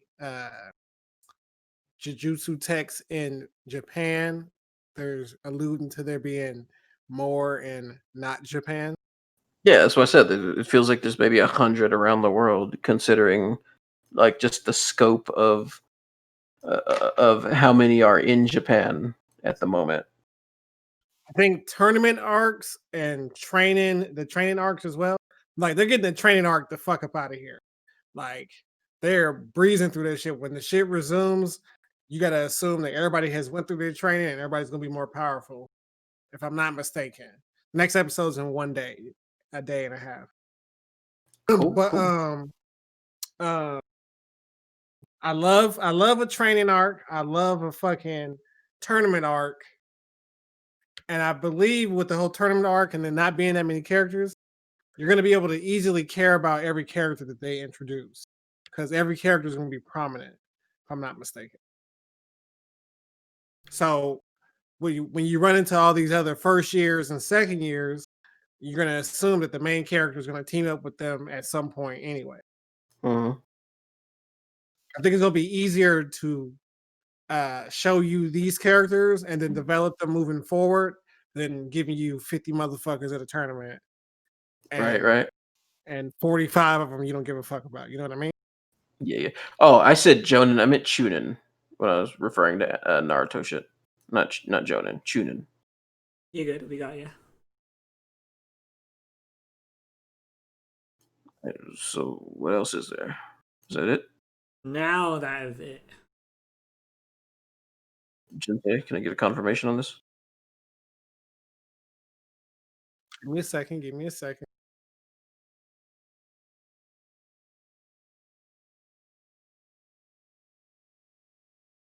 I ain't got shit Yeah, 'cause I anyway. don't really need to review the whole the Elena witch story. I liked it though, but like I don't need to review it. Okay. Before we jump into you guys' topics, there's something that I want to, and like normally I would We're just supposed to propose this. preview the next season, right? We'll do that tomorrow or whenever we do the next one. We're doing it tomorrow, right? Yeah. Right. So yeah, what we'll do is because like there was a lot of meat on that bone. We've already been recording for how long, and we're just off of the anime. Um, so I want to go into more than just anime, and that's not going to take very long. So I think it's good to pair that up with like our preliminary opinions on the next season of anime. Um, so I was like, as I was saying, the this is normally something that I would just discuss with you guys, like in our Discord chat. But it's something that I want to put out there in more of like an actual public way, not to kind of like put peer pressure on you guys because you know it would help put pressure on it. That's actually secretly why I'm doing it. But I have been going down these YouTube rabbit holes when it comes to sound programs. And this is, I guess, more pointed towards Jinsei because uh, this is something that I think me and Jinsei would like do better together. Not saying that you have trash taste, but you have trash taste even so. Um, None taken. none taking what? I didn't say no offense. Um, so I've been looking into like That's sound crazy. programs and shit. And I've been thinking like this is something that me and Jinsei could probably collaborate on. You know, because you got an ear for music. I got an ear for music. I think you have an ear for music. And I would like to like put some more like original sound, or we could always go with like royalty free music on fucking YouTube or something. But everybody does that shit. You know, we got to stand out at least a little bit. So I think if we could get like a program that would allow us to make our own, you know, little beats or something, and just play them in the This background nigga while trying we're to make having our beats. nigga, shut up. While we're having our discussions and shit, you know, just something to listen to, some idle music to, so it's not just like you know just dead air when one of us ain't saying something for like a couple seconds, whatever the fuck. You know, I think, and if we're making them by ourselves or making our own shit, I think it'll give us like a little unique flair. Um, but there's something that I wanted to put to you specifically, Jinsei, as well as anyone who's listening. What do you guys think about it?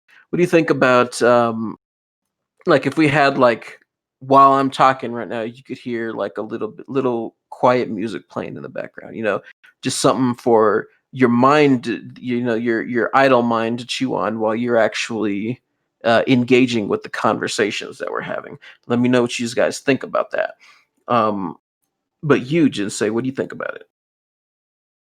I mean, so as far as the whole ear music thing, let's come to terms with it.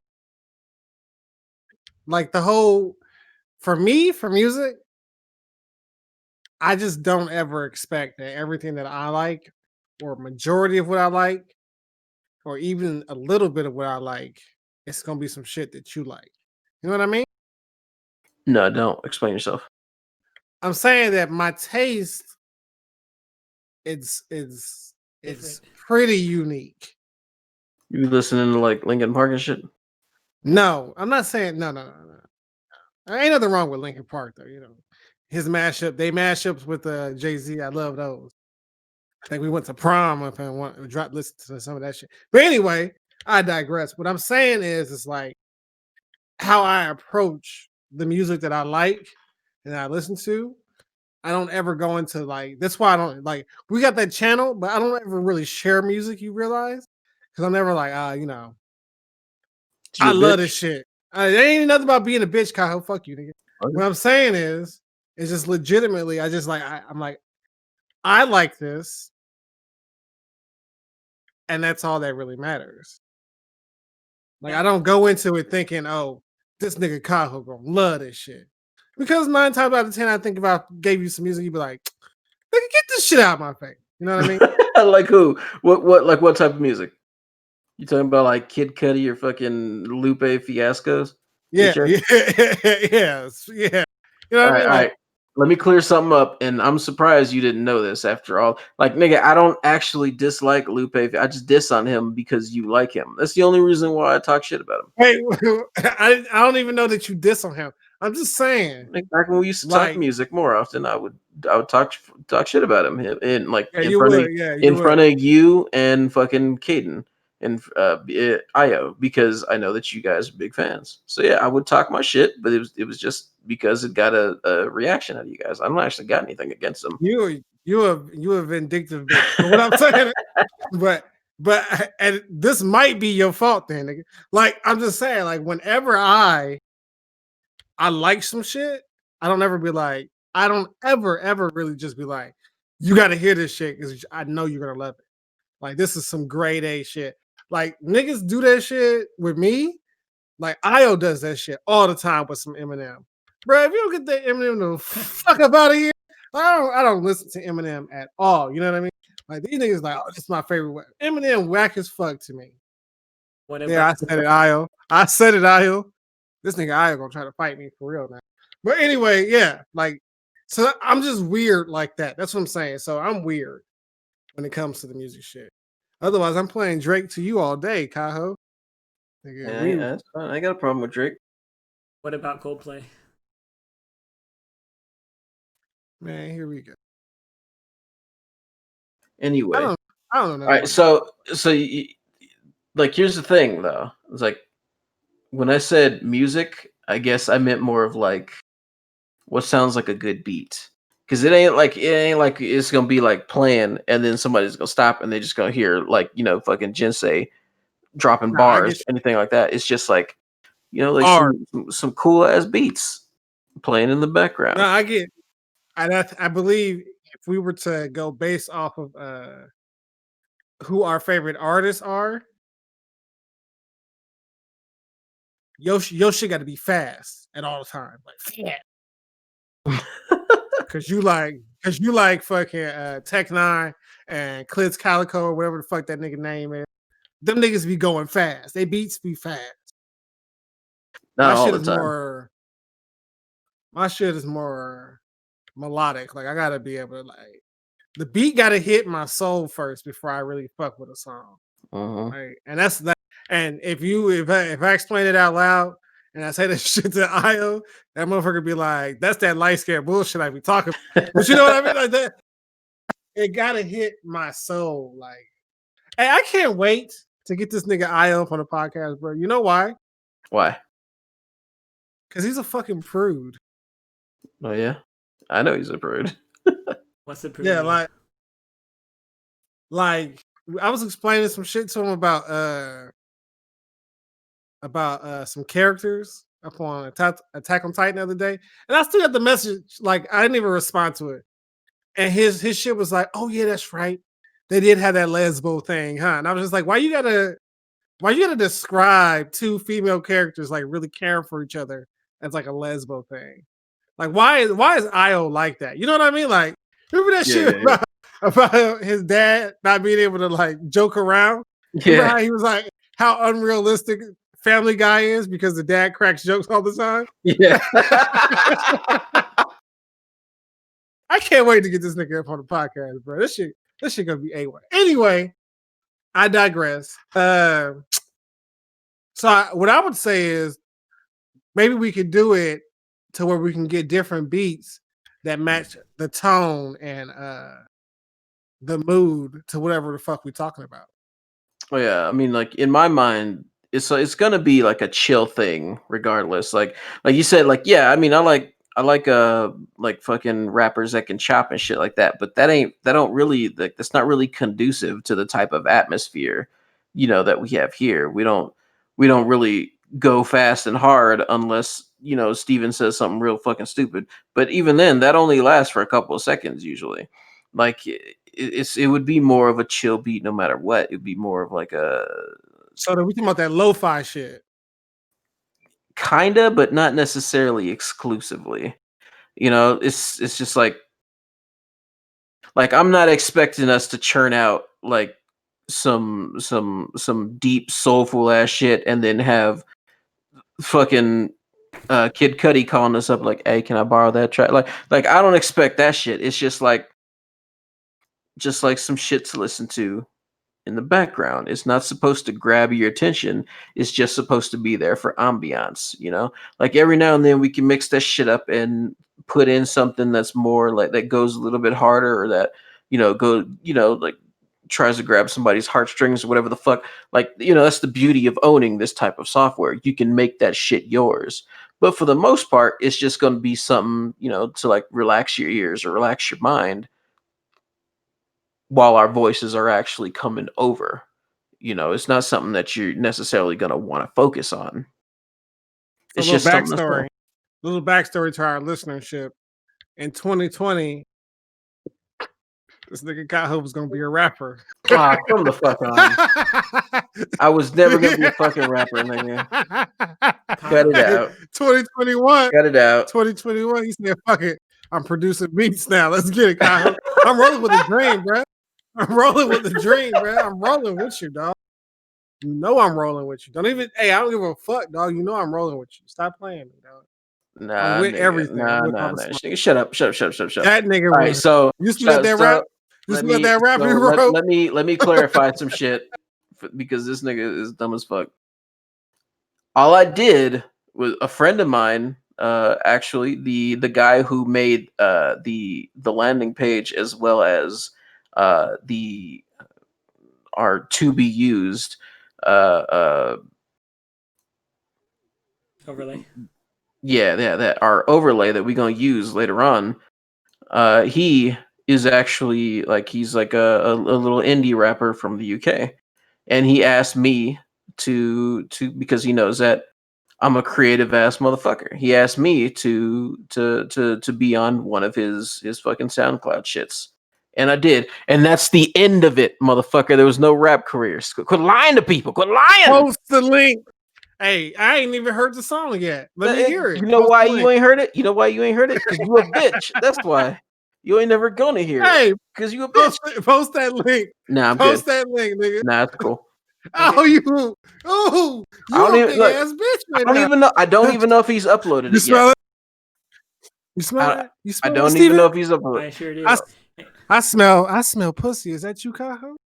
Shut the fuck up. I don't even know if he's uploaded the shit yet. Kays, if you're watching this shit and you have uploaded it, let me know so I can give the shit to this motherfucker. Okay, Kaho. I wanted to ask you something though. Go ahead. How much are you into like making your own beats? Like, have you messed with the program before, or is this like a new entrepreneur kind of thing?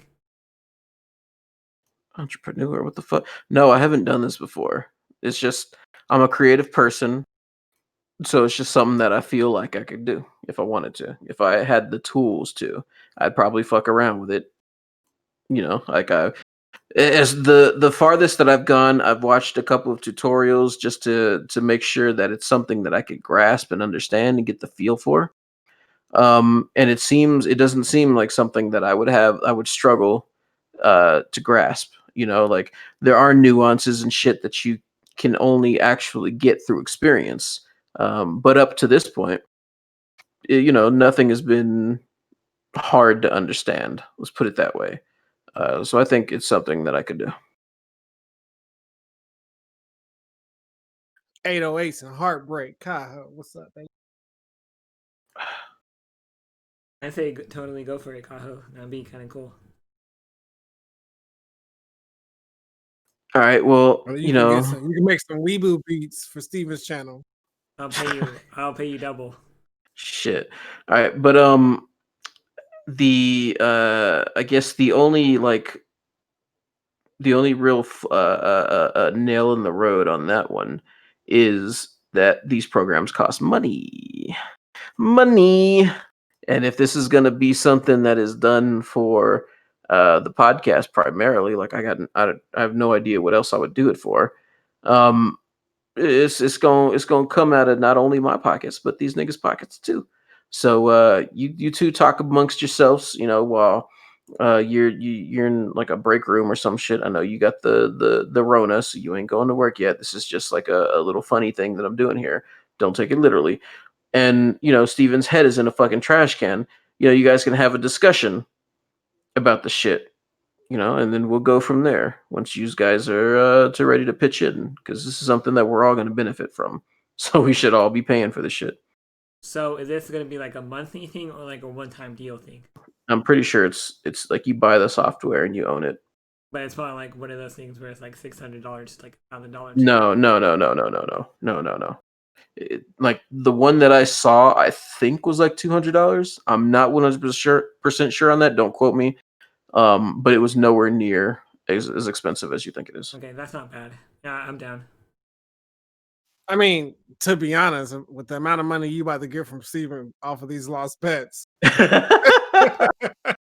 he might as well pay for it anyway. But I'm down to help out. You see where that money is going, that's basically gonna sit in my PayPal account just in case this nigga accidentally pulls it out.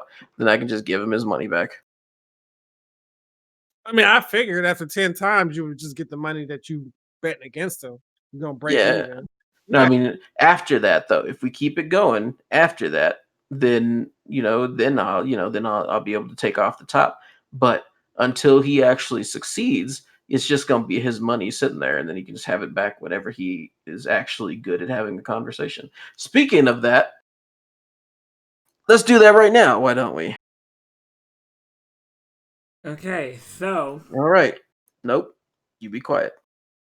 So, the way that this is going to work, Steven, make sure you're paying attention to this. I don't want to hear you falling asleep and shit. Make sure you're paying attention.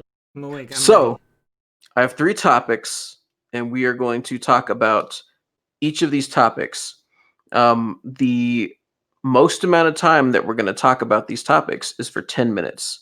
That's the limit. That's what we agreed upon. That's what it's going to be.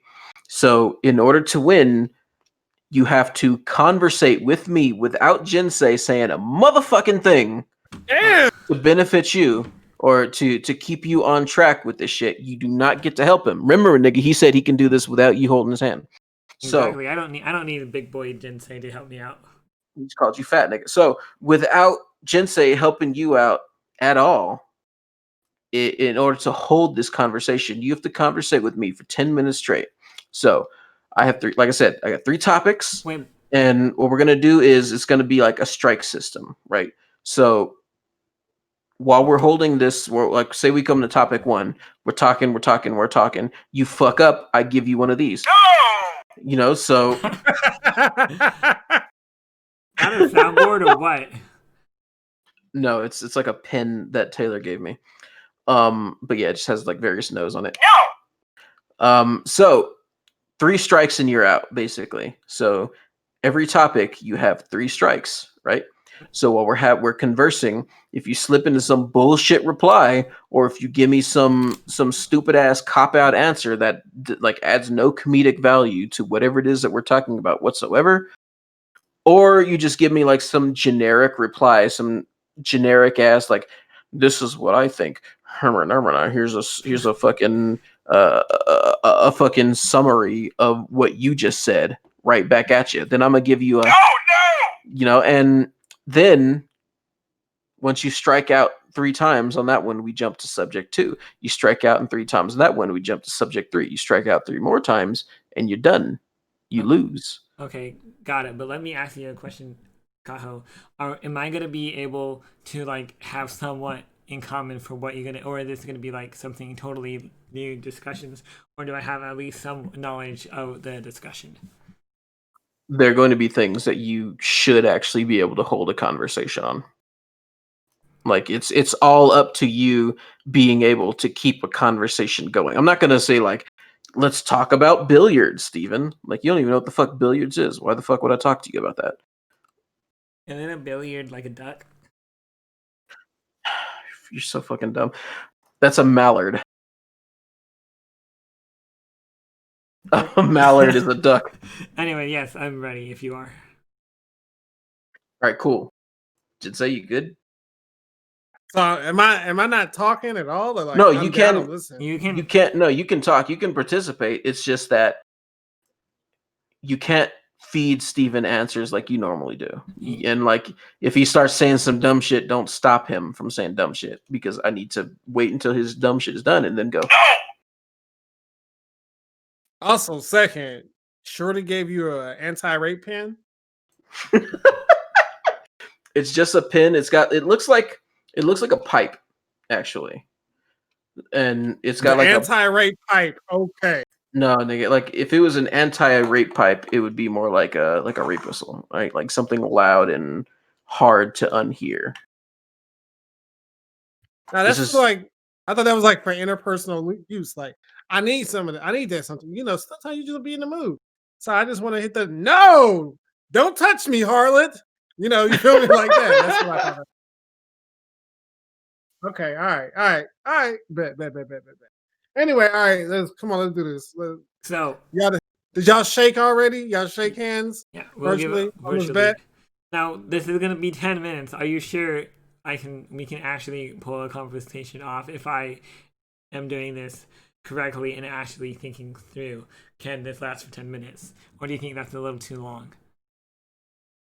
no. I think because I suspect you to stumble and fall very quickly, to strike out all 3 times very quickly. So Honestly, in my estimation, none of these are actually going to last 10 minutes. okay. Well, I've been mentally preparing my body. Okay, mentally preparing your body. Got it. That doesn't make any sense. But all right. So topic number 1, we're going to talk about Pokemon. You know Oh, about Pokemon. I know about all the generations for the most part. Cool. All right. So now, when you say generations, do you mean like also like the cartoons and shit? I'm Or talking like about the like YouTubes? red, blue, yellow, All right. So leaf you're just talking green. about video games then. No, well, I know a little bit about the anime, and I haven't really watched anything past like the first original series. All right. Well, then let's start very, very simple. What's your favorite Pokemon in the first generation? Because mine is Krabby. That's a tough one. I gotta say, mine honestly is probably Charizard. I know, it's pretty default of an answer, but I gotta go with Charizard. Mine is Charizard too, but Krabby, my nigga, Krabby. I fucking love Krabby and Kingler. Mm-hmm. Okay, Like I especially like Krabby, because, and it's gonna be kind of silly, but the very first time that I got Surf in the original series, right? I was like around the Cinnabar Islands or some shit, and like I had a Krabby that I had caught, and I was leveling it up, and it got the move Guillotine, so one hit kill move, right? Um, and I ran into something, or it was a trainer, and the trainer just fucked me up, and like he still had like 4 Pokemon, and all I had was a Krabby, and I was like, God damn, I'm about to lose all my money. I ain't saved in a minute. Like I'm fucked. And it's just all kinds of water Pokemon against my fucking Krabby. My Krabby's like 16 levels underneath these motherfuckers and shit. And so I just hit 4 guillotines in a row. All of them hit. And guillotine is a really low accuracy move. And I was like, oh shit, I fucks with Krabby. And he like after that just kept performing and fucking keeping up and shit. Became my favorite Pokemon as a result of that. I was a little kid, but yeah, it became my favorite Pokemon. I love me some Krabby. I love Krabby. I love Tauros, bro. All the Pokemon in Ash caught. I did a playthrough one time where I restarted and everything because I was like, nah, hell no. My playthrough got to be just like Ash. Just like Ash. I thought Ash was the shit, bro. Anytime you can get all 3 starters, I thought this nigga is the shit. I don't know how he did it, but he did it. She pulled off some magic. You know what, Kaho? I really like your story about like on how you got the Krabby. It's really, really unique. I know I use the word unique a lot, but no, I feel you, Kaho, on that. All right, so you said your favorite Pokemon is Charizard. Why don't you explain why? Well, if I remember correctly, there was one episode when Ash actually got Charmander, and when he was about to it was raining. If I remember this episode correctly, it was raining, and then like Ash, knowing Ash wanted to go out and save him, and his old trainer basically abandoned him, and throughout the entirety of the episode, the whole bonding with the whole Charmander with Ash, and eventually when Ash was able to actually keep Charmander, he grew into a Charizard, and I loved that bond that they shared as a Pokemon trainer and a Pokemon in general. So I gotta say, like, I just loved the Pokemon and Pokemon trainer bonding aspect that they had in the anime, and that's why I like Charizard as one of the coolest Pokemon in at least the original series. All right, let me explain why I said no on that one. You remember earlier how when I said like give your opinion, like we're talking about reviewing anime, right? Right. You're just like, tell me why this is your, like, you didn't, like, none of that was conversational. You were literally just stating what had happened in it. Like, you didn't say like why it made you feel this way, or like how this related to you, like how in your mind this like became like Okay. a reason to. No, I'm not asking for you to explain it now, motherfucker. It's too late. But you just, there was no conversation piece. You were just stating what happened in the episode. That was it. Like, not how it made you feel, why it made, like, how you didn't like, oh, I got butterflies in my stomach. You didn't say anything except for what happened in the fucking episode. That shit don't count. You don't get to retread that fucking tire though. But yeah. So I'm just letting you know why I said no to that one, because you keep doing this shit. Got it. All right, so Generation 2, Jinsei, what was your favorite Pokemon? You have to tell me. You have to tell me. Pokemon Johto. Which generation? Was that the introduction of the legendary dogs? Because I fuck with Entei real heavy. Yeah, that was actually. Yeah, Entei, that's my guy. Like, it's kind of like, you picked a legend, but they wasn't really truly legendaries. And these motherfuckers ran on you whenever you tried to catch them. But yeah, Entei, that was a fucking fire dog, just like Arcanine, bro, but like legendary status. Yeah. Gives me the goosies right now. I got the goosebumps right now. And then, did you ever watch the movie too? Yeah, I did. Where like Charizard and him was fighting in the movies. Yeah. Not my favorite two Pokemon fighting each other, making looking all good and shit. What about you, Yeah, Steven? yeah. Generation 2 was your favorite Pokemon?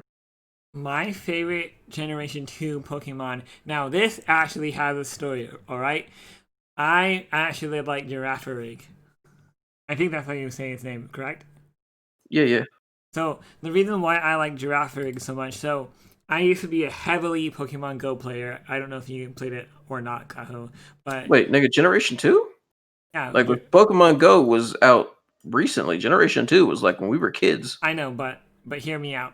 Generation 2 came out in the Pokemon Go after a year of the release of Pokemon.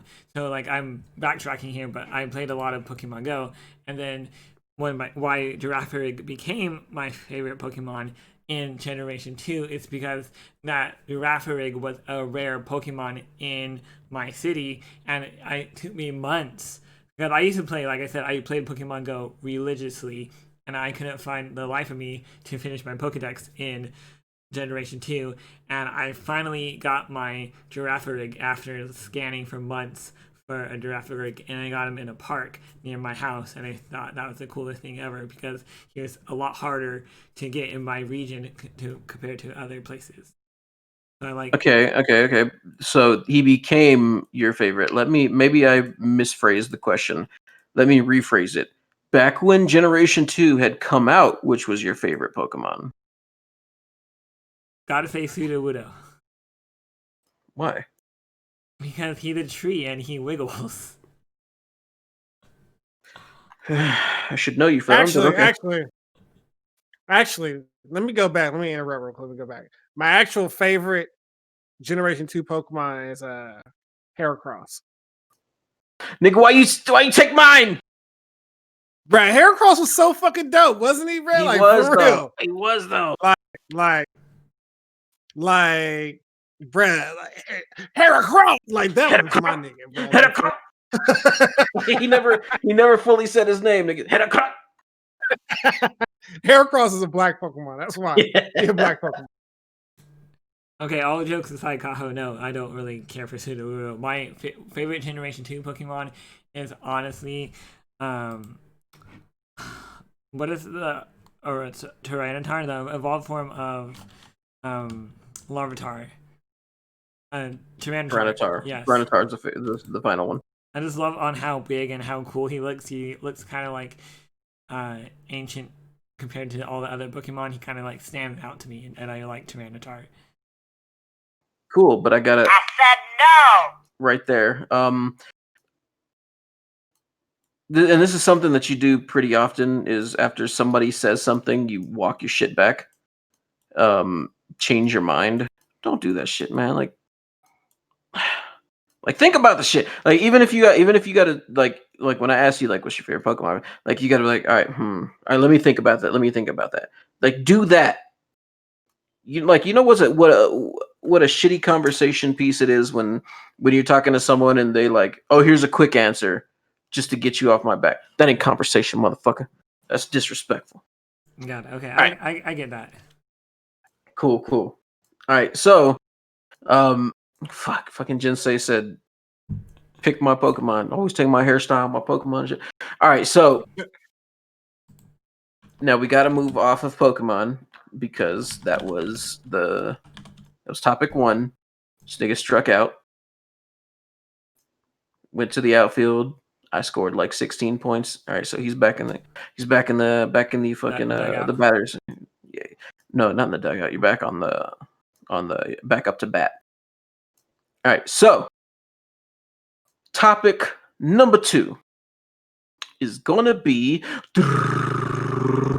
this is like even easier than Pokemon for you. Naruto. Oh, right? Awesome. Easy. Okay. You should be able to be conversationalist about Naruto. I don't see why not. I know it more than Pokemon. All right, so when it comes to Naruto, I mean, it was an okay anime. It was one of the better ones, but there are some things that people consider to be more. What's the word? More like there's a split in the fan base when it comes to shit like who Naruto should have ended up with, or like what should have happened to Sasuke, all that bullshit, right? Right. Let's talk about the former though, because me personally, Hinata Hyuga is the waifu, right? So are you who are you looking at? Who's your waifu? Honestly, I have to say on this one is definitely Ino. Ino. Just because, hear me out. Just because in like Shippuden, she's kind of like more skimpy than the other girls. What? That's completely like unexpected of you. Well, hold on. Now that I think about that, that's not really that unexpected. Like you have like this weird like streak of, I don't know, conservatism, but then like when it's like, is daddy looking? No. All right, I like the sluts. All right, but you say like, I mean, it's got to be more than just she's wearing a tank top and short shorts. Like there's got to be more to it than that, right? Like when we're talking about waifu, we're talking about if I was an anime character in the same universe as this is the bitch that I would wife up, right? There's got to be more to her than just well, I like she wears a short shirt. I like her mind control on how she can go into like the thing about it, like the mind control stuff. Like that's kind of a unique power. You don't necessarily see that in the everyday ninja society. I feel like she had the unique ability. Her attitude is kind of different compared to everybody else on how like she doesn't really care for Naruto because she wants like the pretty boy, and stuff like that. And I just like unpopular opinions when it comes to characters. I don't want to like necessarily go. I get why everybody likes Hinata and Sakura, but like I like to go with like populated opinion when it comes to like girls like that in Naruto, because I don't know, I just feel like she more neat, like she's the character that we know enough of that is kind of like, you know, put to the side a lot more than she should have.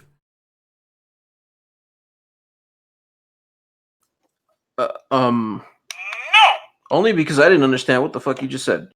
Um, let me parse through what you just said. So because she's a, so you're saying Did she even still have a little mind control? Like, she didn't do this shit after Naruto. They didn't ever did that shit up in Shippuden, right? Because didn't her and Sakura, weren't they both able to do the same thing? you mean like being healing ninjas? No, they were both like, when they were doing the tuning exams, they were fighting each other. Didn't they both have a little mind control power or whatever? No. Sakura was like until she started training with uh the fuck whatever Hokage bitch, whatever the fuck her name was, as a healing ninja, like she didn't really have a special power that set her apart. She was just like she was basically like the cheerleader for the team and didn't really do much. But then homegirl, what's her name, Steven? Big titty Hokage lady. Tsunade. Yeah, Tsunade like introduced her to healing, right? And she's just like, "Oh shit, you have a talent for this." And then like she started focusing all of the ability to like heal. She focused that as like a way to increase her own physical strength because she could manipulate her body. Um, so yeah, she gained like superhuman strength, as well as being a healer.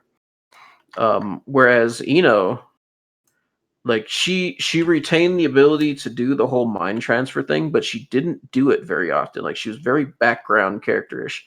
And if I understand, after thinking about it, if I understand your explanation, you like Ino because nobody else likes her.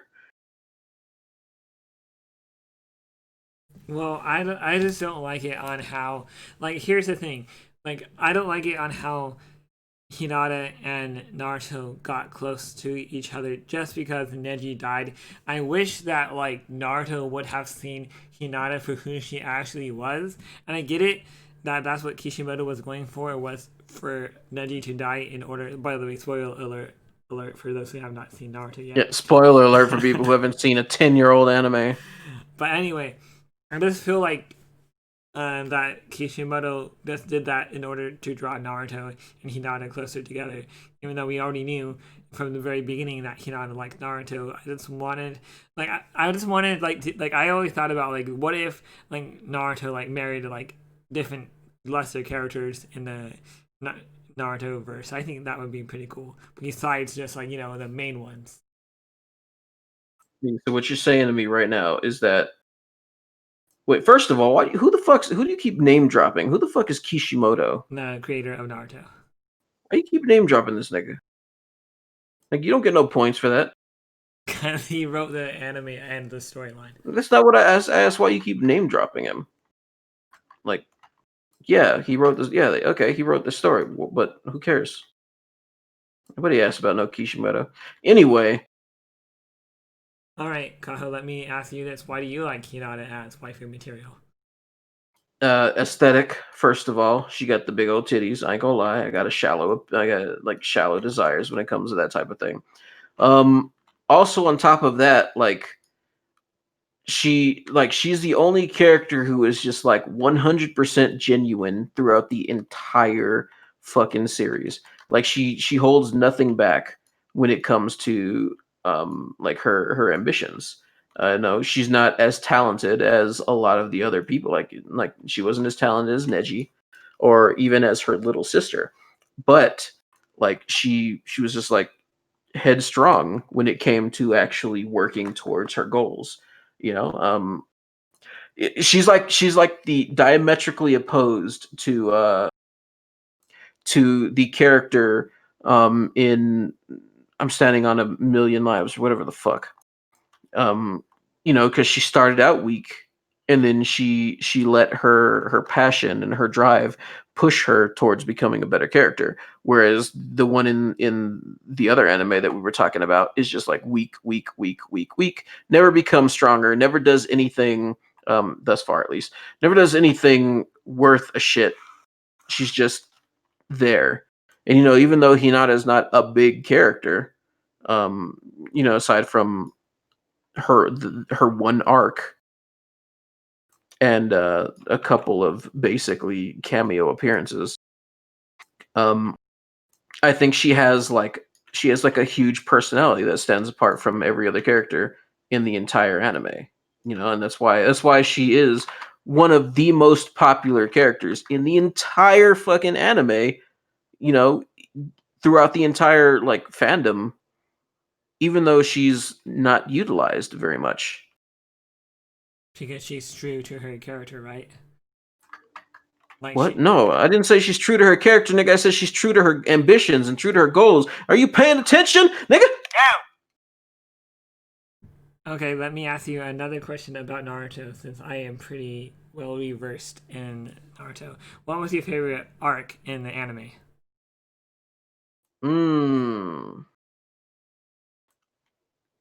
Definitely, and probably like by far the Chunin tournament bullshit. That was my favorite one. Like especially the second half of it, where like the exams had been interrupted, and they were dealing with like the fucking Bone Rose character, that guy that Rock Lee had to fight while he was drunk and shit. Like that was my favorite arc. Okay, mine favorite. I don't know if you're gonna like be surprised about this, Kaho. I gotta say, my favorite arc has gotta be the Pain arc, and the reason why I like this specific arc, just hear me out, okay?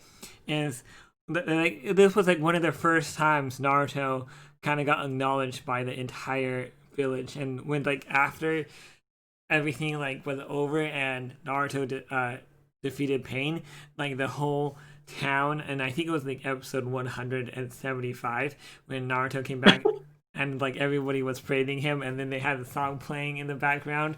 That was pretty fire, I'm not gonna lie. I loved the fact that that's when everybody started like praising Naruto, and that's when everybody was thinking like Naruto can really become Hokage, etc., etc., which he ended up becoming Hokage in the long run. But yeah, I really liked the Pain arc just because it was so like a lot of violence, there's a lot of destruction. The Hidden Leaf village got tore up like a mother, and like it was just like a unique arc. And it was also one of the arcs where they brought in like all the beasts, the nine tails and the tailed beasts, because like how like they were used in the battles and so on and so forth. I just really liked that Pain arc, and that was also when Jiraiya died, and that also shaped Naruto to who he was as a person as well. I gotta respect Jiraiya for teaching Naruto everything. Like with a Sengon to his signature move, and gotta say that was a pretty cool part as well. That's why that's gotta be one of my favorite arcs in the Naruto universe. Okay. Yeah, no. Again, you just like you just did the same shit. I was actually kind of hyped to ask Jinsei like what was his favorite arc was, but you just info dumped again. You didn't give any opinion whatsoever. You just told us what happened in that arc. You didn't say shit about what you thought about it. You just explained how the arc went. No, I said I got feelings when like Naruto. Okay, saying I got feelings is not, it's not conversational. Saying I got feelings is like, all right, I got feelings because Naruto got the Rasengan. Like what? Nigga, how is that conversational? No, it's not. Like, did you listen? Take just when I'm answering a question, listen to the way that I'm answering it. Like I'm having a conversation about the arc. I'm not telling you what the arc is about.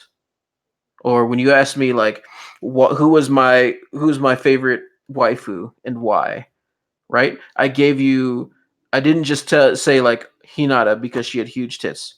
No, I said it was Hinata because, and I gave you multiple reasons that explained, why it is that I enjoy Hinata as a character. I didn't just tell you who she was. And then when you asked me what my favorite arc was, I told you what my favorite arc was, and I went into detail on how like like the what fuck, I can't remember the fucking character's name. Bone Rose guy. What's his name? Kimimaru. Kimimaru. That's his name. He does have like a easily rememberable name. I don't know how I forgot that shit. But anyway, like go into detail. It has to be more than just this is this. It doesn't make any damn sense. Like that's not conversation. You just like I could be reading a magazine and get more opinion than I do out of you. But just for shits and giggles, just say what's your favorite arc? Okay, so my wife, who was Kiranai, or however you say her name, Kurenai. because I feel like she was grown woman thick, and that's a different kind of thick. Mm-hmm. Also, her aesthetic was just the red and the black. Come on, the creamy white skin. My favorite art. So remember, I told you I fucking love tournament art. So Chunin Exam is up there. I get what Steven was saying about the pain art. I believe that is the most badass entrance Naruto could ever make when he actually went to go fight Pain. Mm-hmm. I get the motivation behind it because he confronted the people who fucking killed Jiraiya. That's still, Jiraiya dying. That shit was tough. I had the curveball though. I actually fuck with the Sasuke rescue arc the most. Really? Niggas, yeah, like because it's like a correlation to video games to me, because when you're playing RPGs, besides the story, whatever the battle system may be, the whole growing of your party, like getting more party members, that shit to me is like big to me. Like new characters, that shit big to me.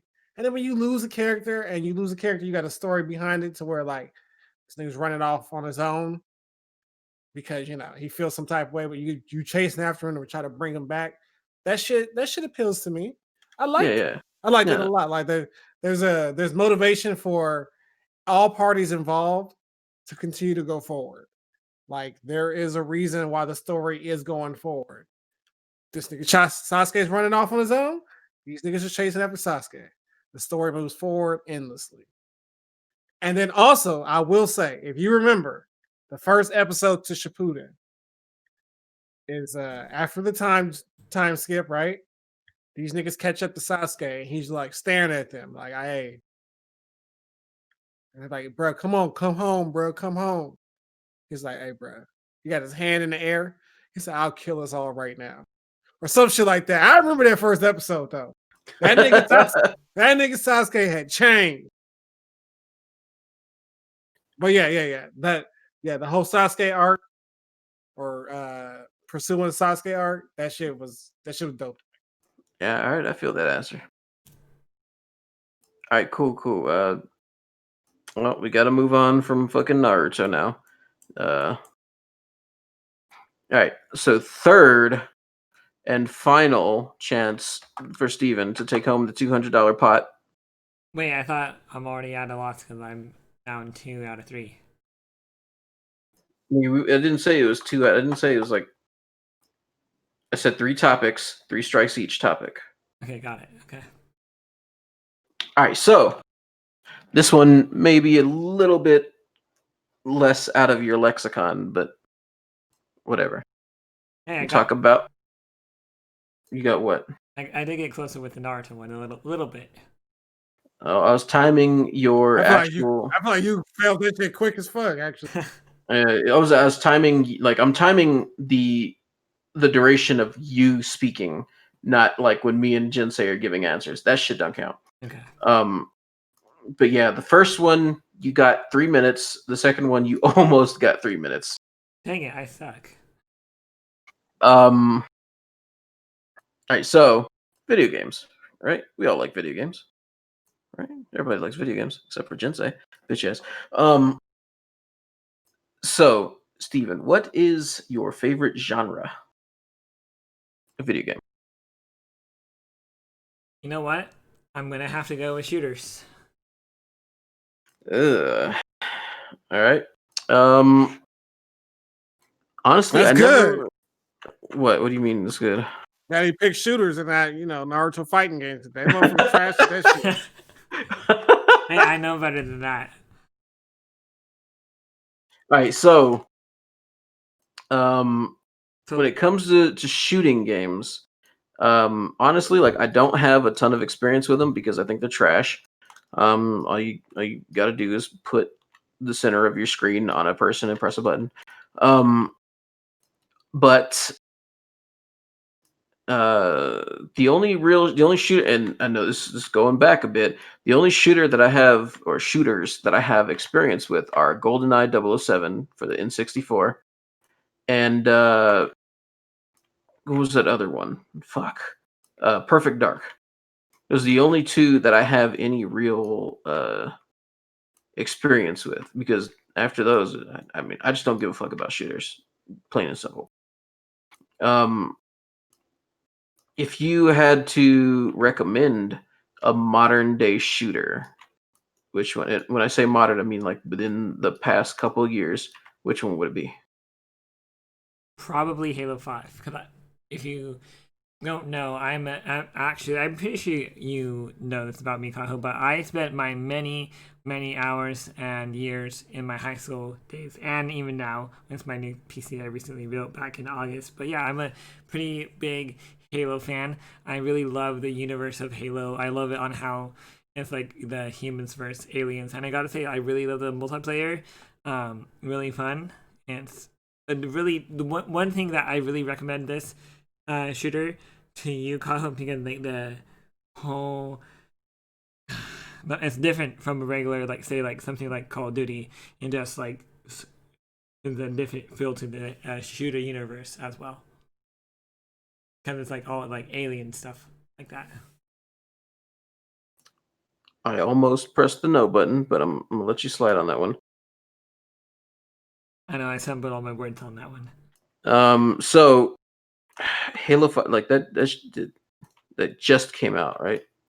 Halo 5 actually came out like a few years ago. The new one was supposed to come out this year, but with the whole coronavirus happening, it kind of got pushed back a little bit because at work we were already promoting it, and then we had to throw away the monster cardboard thing, and I was kind of sad because like I wanted to take that home, but like you couldn't because it was kind of like property of Walmart, so we ended up like just throwing it in the baler. That property of Walmart, you goof.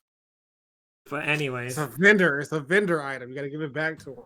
so yeah, we had to throw it away, or I think they threw it away. I don't know what they did with it, but I think they ended up throwing it away. Like I would like if my management would have said that, yeah, go ahead and take it home. I would have totally taken that home.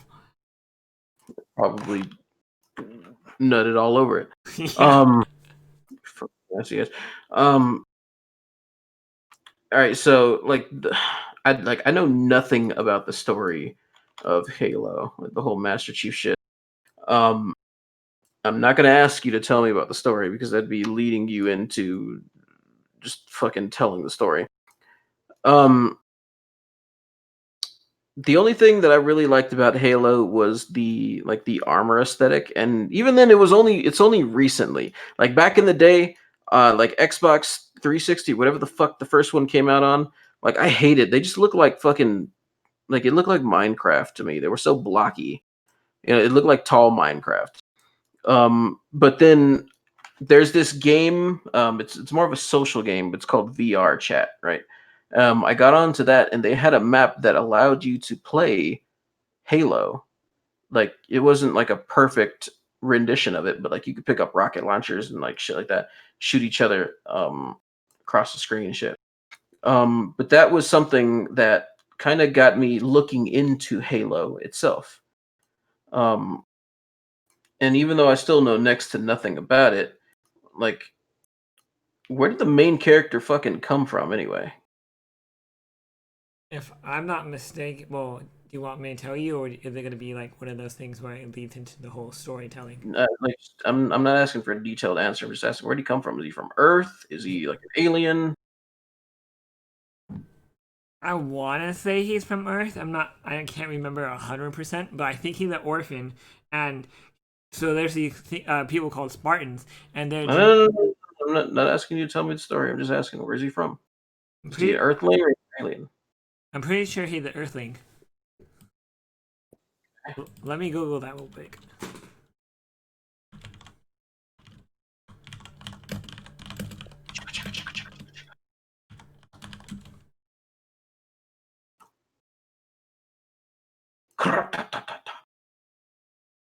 Okay.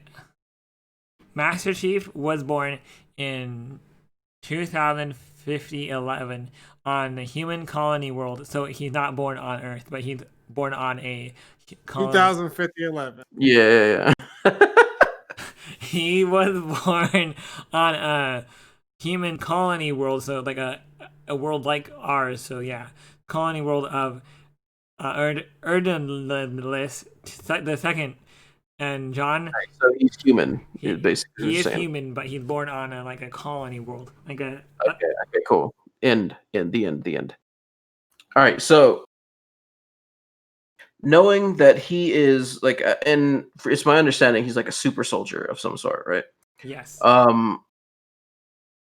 What, like, say you were put into that world, right? You're put into the Halo universe. Given what you know about like the whole like super soldier bullshit like that, say you were a super soldier and you had to go through all of like the horrific war shit, like, and then now for the sake of argument, let's say the war is over, the aliens are all defeated. What would you do? I would probably live life normal like I do now, but with like all like probably will have some PSD from all the wars. But yeah, PSD. but I'll probably just try to live a normal life. I mean, they have some cool technology. I will give you that. Like the world in Halo is like far advanced compared to ours. Would you go back and live with your parents, like you said, just like you're currently? You mean go live with your mom and dad? Well, if we were at war, like on that mass scale, they would probably already be dead by the Covenant. That's this Covenant in Halo verse where like these multiple like alien races gang up and just take out like Earth almost completely, and majority of the populations die. Anyway. Yeah, you knew that was coming. I'm glad. Like, okay, I'm actually give you props. You stopped yourself because you knew it was coming, but you still did it. Right, but you have like, so far talking time, you have 1:37 clocked in, so not too bad. All right, so now that we talked about shooter bullshit. I don't care about shooters. I have to keep saying this. I don't care about shooters. Like when you were younger, you played Mario Kart and shit? Oh yeah, all the time. What about you? Yeah. I played it, of course. Were you any good at it? In my young Steven mind, I think I was. Now, if I'm truly that good, I have no idea. But I felt when I was playing my entire family, I remember always beating them because I played the most time out of it than everybody else. Didn't you say that that you and your girl played it recently? Well, we have Mario Kart 8 Deluxe on our Nintendo Switches. Are you better than she is? Oh yeah, by far. I'm not trying to be bragging or anything like that, but I am a better gamer than she is. All right, so have you ever played it online? Next question, obviously. Yeah, I get my ass beat. Damn, so you're not that good of a gamer. Well, I'm playing with, not to be racist, but I'm playing with a bunch of Asians on Mario Kart because they have. God damn! Why does that matter? They have all those Asian weird names on the like title screen when you're next to them because it's not regional. It's like a global. Like on Mario Kart, you're not just playing with other people. You're playing people around the world, and you can definitely tell that there's other people in Mario Kart. So you're just trying to do your hardest, trying to do your best in Mario Kart races, but you always left in 8th to like 7th place just because the people that play Mario Kart are like from other countries and they just know the course front and back, and that's all they do with their spare time is play Mario Kart. And then like pros, man, it's kind of frustrating, so I quit playing online. So you bitched out because you lost. Pretty much, yeah. What a bitch. I am a bitch.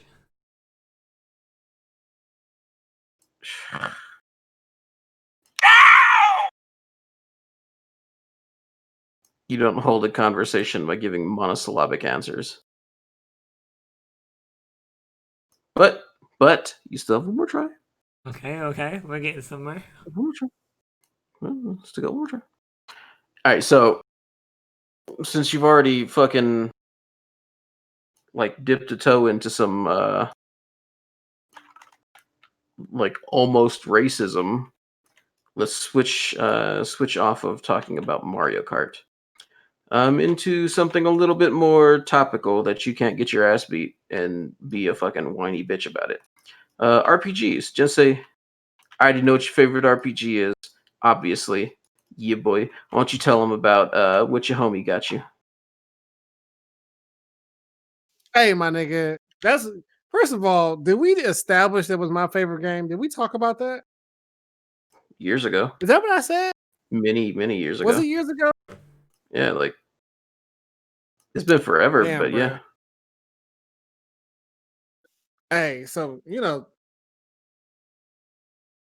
fucking game being buggy. Anyway, this guy,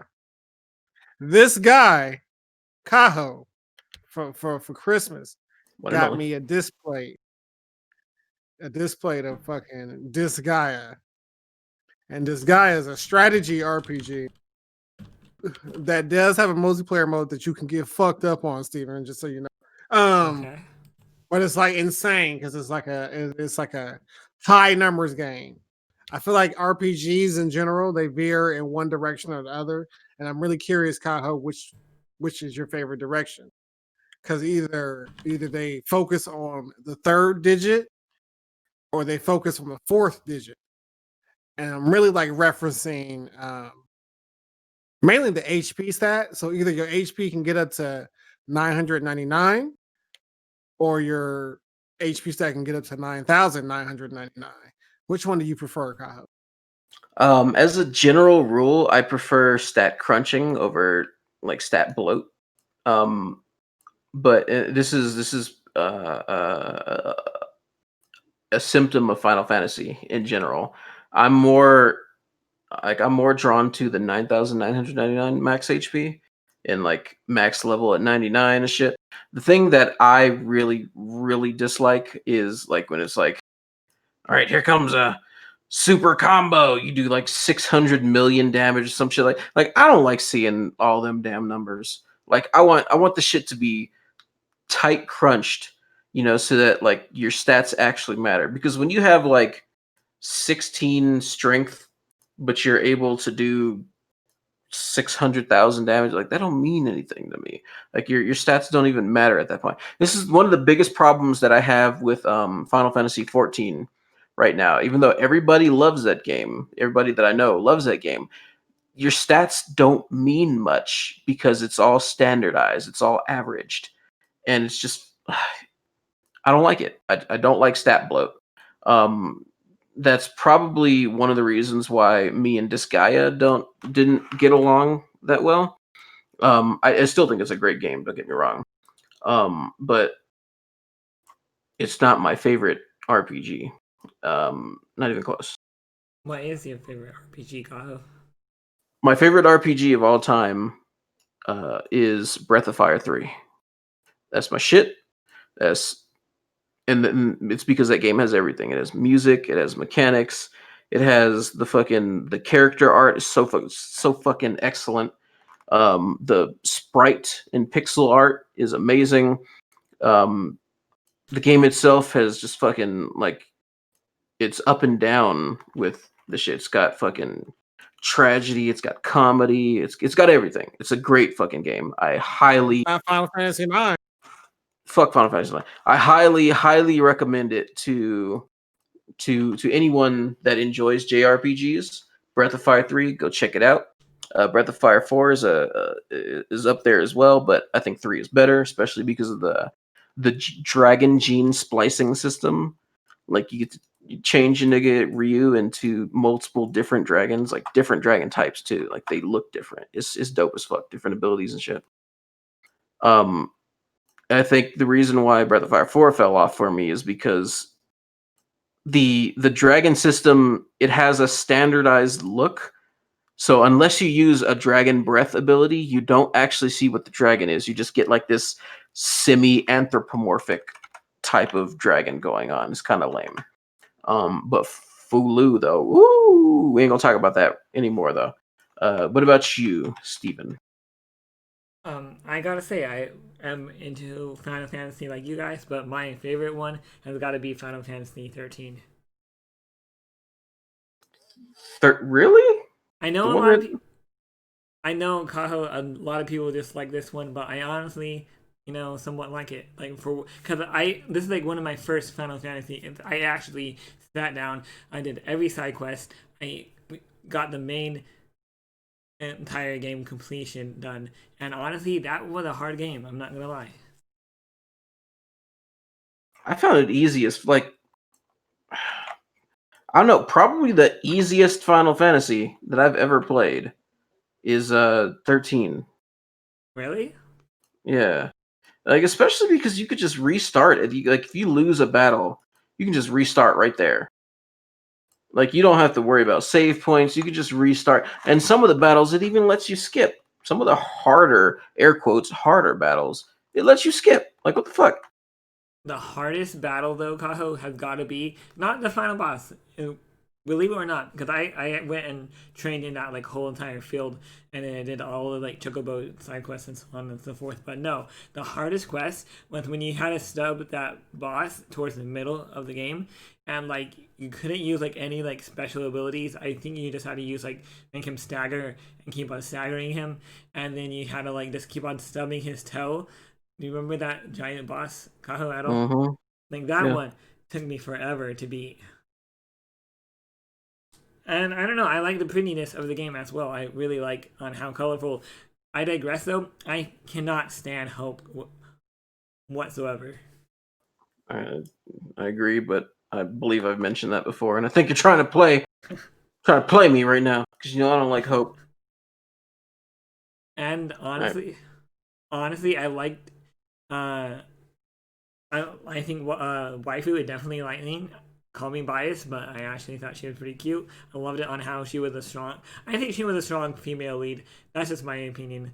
Kaho, what do you think about it? You said you what? She's a strong female lead. Yeah, but did you say you liked it? I liked her as my waifu for the as of in Final Fantasy 13. Lightning. Yes. Whew, I did not like Lightning. Like at all. She was such a jumbled mess of a character. Like in one second, she's like this fucking badass super soldier jumping around, killing niggas with no regard for life whatsoever. And then next scene, she's just fucking like softened buttered mom character who's crying because fucking Hope didn't like what she said. Like she's all over. Her character is all over the fucking place. It's not consistent whatsoever. And then like fuck the fucking spinoffs too. Fuck that. Like I don't know. I think like I would say of with the exception of like the Warrior of Light, and that's because you don't really get very much backstory on him in Final Fantasy 1. I would say she is the least like she has like the her personality is the least concise of any Final Fantasy main character. Like I really dislike her as a main character. I don't know. 13 was just not a good game. Like I know everybody loves to hate on it because of reasons, whatever the fuck is the meme reason now. It's just I don't like 13. It felt like it was almost the entire game was just on rails too. And like that's a terrible thing for a fucking role playing for a Final Fantasy game. It's on rails. Like what the fuck? You go one way and that's it. Like go forward. Where do I go? Forward. Okay, where else should I go? Forward.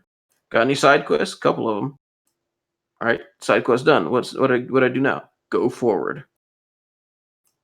Like people say Final Fantasy VIII isn't a great game. You put Final Fantasy VIII up against fucking 13. I loved Final Fantasy VIII. 13 was trash. But like defend it. Extol some virtues that I just like tore down about it.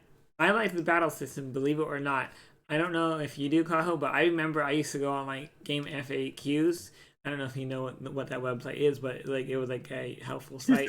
Game FAQs, like everybody didn't call it game Game facts. facts. Game facts.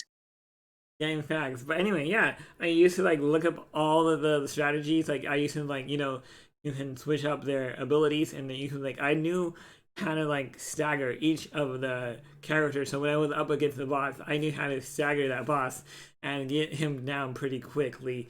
Dude, I just loved how much time I put into it, and also I gotta say I kind of liked Fang a little bit too. And I just feel like the Foul Sea, like the enemy, seemed to be like overpowering the entirety of the human race, and that was kind of cool. I felt like it was an okay game, in my opinion. And I also gotta say the graphics for it coming out in 2009, that was some pretty solid graphics. Like to this day, it can still hold up to its like name. I still feel like it will be a playable game as of right now. I'm glad you caught on, but it did take me the second time of going to try and stop you. I'm sorry, Steven, but I have to do this. No!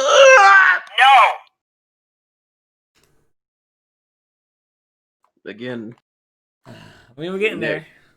narrating the game. Your answer was a narration. It wasn't an actual like. And to your credit, you're right. To your credit, you're right. You were getting there. Like your answers before I knowed you were actually good. Like they were good. You're moving in a conversational direction, but you slipped back into the habit of telling the game instead of telling your opinion. Hey, I know when I took an L. Cool. I'm glad you can be a good sport about that. So you lose. We had so in case anyone doesn't remember, we have this bet going on. If Steven can hold a conversation without being a terrible conversationalist, I'll give him $200. If he loses, he gives me 20, 1/10 of what he would earn. So we have this on recording. There's no getting out of it, and if you do, I'll pay Jinsei $200 to go and give you coronavirus. So that's where that's gonna end. Bruh, that's fucking terrorism. Stop it. But we don't know if I could be. I'm not saying I do, but what if I already had it and we don't know? Unless you're asymptomatic, you would know. And asymptomatic people are pretty fucking rare. Let's just say, like, I have a feeling that your immune system is compromised for a number of reasons. So stay safe, Steven. Okay, so out of the three categories, which one did I do better so I can note for next time? They were all pretty close in time, but you definitely the third one, if you're going relatively speaking, the third was the most time that you got out. You were just over 3 minutes on that one. The only problem, or the biggest problem, is obviously you have a habit of sinking into explaining a subject or explaining a thing instead of talking about it. Like everybody knows how the story of Final Fantasy 13 goes. You don't need to rehash the story. You're supposed to, you can tell the story in a roundabout way while you're talking about it, but if you only talk about it, we may as well just be reading off of game FAQs. Do people still use that site? Probably. I don't know. All right. That's one thing. I never used, and we can sign off after this, but I never used it's just a rule that I've until I beat a game, at least I'm not saying get all the secrets and shit, but at least beat the base game. I never went and looked at Game Informer or Game Facts or game whatever the fuck. I never used guides until I figured the shit out. After I had gotten everything, or after I had beaten the game, then I would go back and get everything, and I wouldn't mind using game guides in order to so wait, there's beat Final Fantasy 7 and never got Vincent? Who the fuck is Vincent? So then I play through again and I get Vincent because I don't know, you have to go in that basement and talk to this fucking vampire ass nigga. But it's one thing that and I still don't like to do it to this day. Until I beat a game, I don't like to use guides. I think having a physical copy of a strategy guide is kind of cool, though. There was a point in time where every game that I bought the strategy guide just to have it. Like, if I was collecting the game, I was collecting the strategy guide. Like on a bookshelf in my living room right now, there are 7 strategy guides to games I haven't had in a really long time. Just because I have the book, you know what I mean? Final Fantasy 12, that book is beautiful, by the way. So yeah. 12? Yeah. The strategy guide to 12 is it's thick. It's a hard copy or a hardback copy. That shit is just it's a beautiful ass strategy guide. All the artwork inside of it and everything, that's you know how they sell you an art book now? Yeah. Well, back then the art books were included on the strategy guide. So yeah. Okay. I've never seen that strategy guide, but all right, I got you. All right, so I guess we can go ahead and end it there. Or was there anything that you guys wanted to get out that was imperative for this episode? Nah, I'm pretty good. Actually, I want to say this is probably our longest podcast so far, so that we're actually doing not bad, almost 3 hours. I don't have anything. You feel me? Coronavirus is real. Hope you You get don't better. need me to tell you that. I've been getting better every day. Did you hear me hold back that cough? All right, so episode 13. We back for the most part. Get better soon, Jinsei. I think it was crying over me, thinking I was gonna get taken out. It was only because fucking Taylor, man, fucking sitting here rubbing my back and shit. It's okay, bitch. I know it's okay. It's okay. Stop rubbing my back. It's okay. She was doing it. I know the bitch was doing it on purpose. I know she was doing it on purpose. I'm trying to talk to Taylor tomorrow before we get started for sure. No. All right, but yeah, that's it. I ain't really got too much to say. We gonna try and get Steven $200 again at some point. Doesn't necessarily have to be next episode, but we can try. I'll get some more topics going. Other than that, make sure that you guys check out our Twitters. We're not like the most active people on Twitters, I'll admit, but it's mostly because like there ain't, I guess the people that listen don't really fuck with Twitter that much either. And Steven uses Twitter more than the rest of us, but I mean, if somebody was talking to me on the Twitter, I'd probably get back at them. And like I don't know, I talk a lot of political shit, really. Oh, that was something we wanted to get into, politics. We'll do that next episode. Other than that, make sure you check out Steven's anime review channel, Anime Alley, on the tube.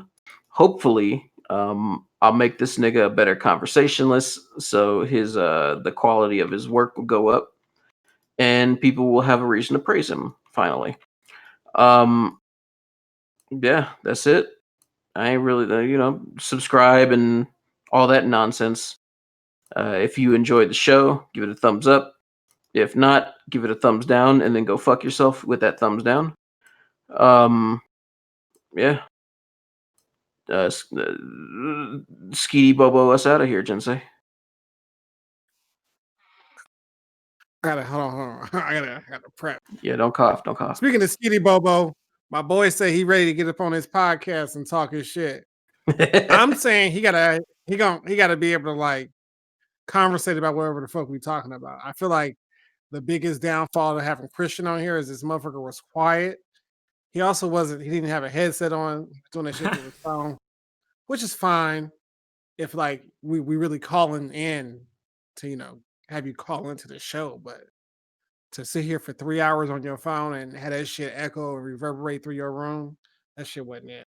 But anyway, hopefully Caden is more prepared. I think he will be the first one up. And then we're gonna have some guests because a lot of people want to talk their piece. Talk shit to me because I want people to talk shit to. No. damn Ain't nobody it. really trying to talk shit to you. Come on, man. I know one person who really wants to like. Come on. Really want to grab Steven by the neck and like hold him upside down by his neck. Like imagine that. Who is it? Me? Is it me? No, it's somebody else. Fuck. I'm ready. Yeah. I mean, if we can get some guests on here, like, if you Jinsei's people and you want to come and talk shit to me, come and talk shit to me. I motherfucking dare you, bitch. I'll take you onto the streets. Like, what? Shut up. Go ahead, Jinsei. So yeah. So we got people lined up ready to get up on here that want to talk this shit. A varied amount of people, or varied type of people, I should say. Like, ain't nobody gonna come on here and just agree with us. Ain't nobody gonna come on here and just fucking. Thank God nobody gonna come on here and agree with Steven. But all that shit coming soon. We be quiet, but we be working on some shit at the same time. Yeah. Like Kaho and Jinsei said, I have. Shut up, Steven. With that being said, Ayotunde Skitty Bobo.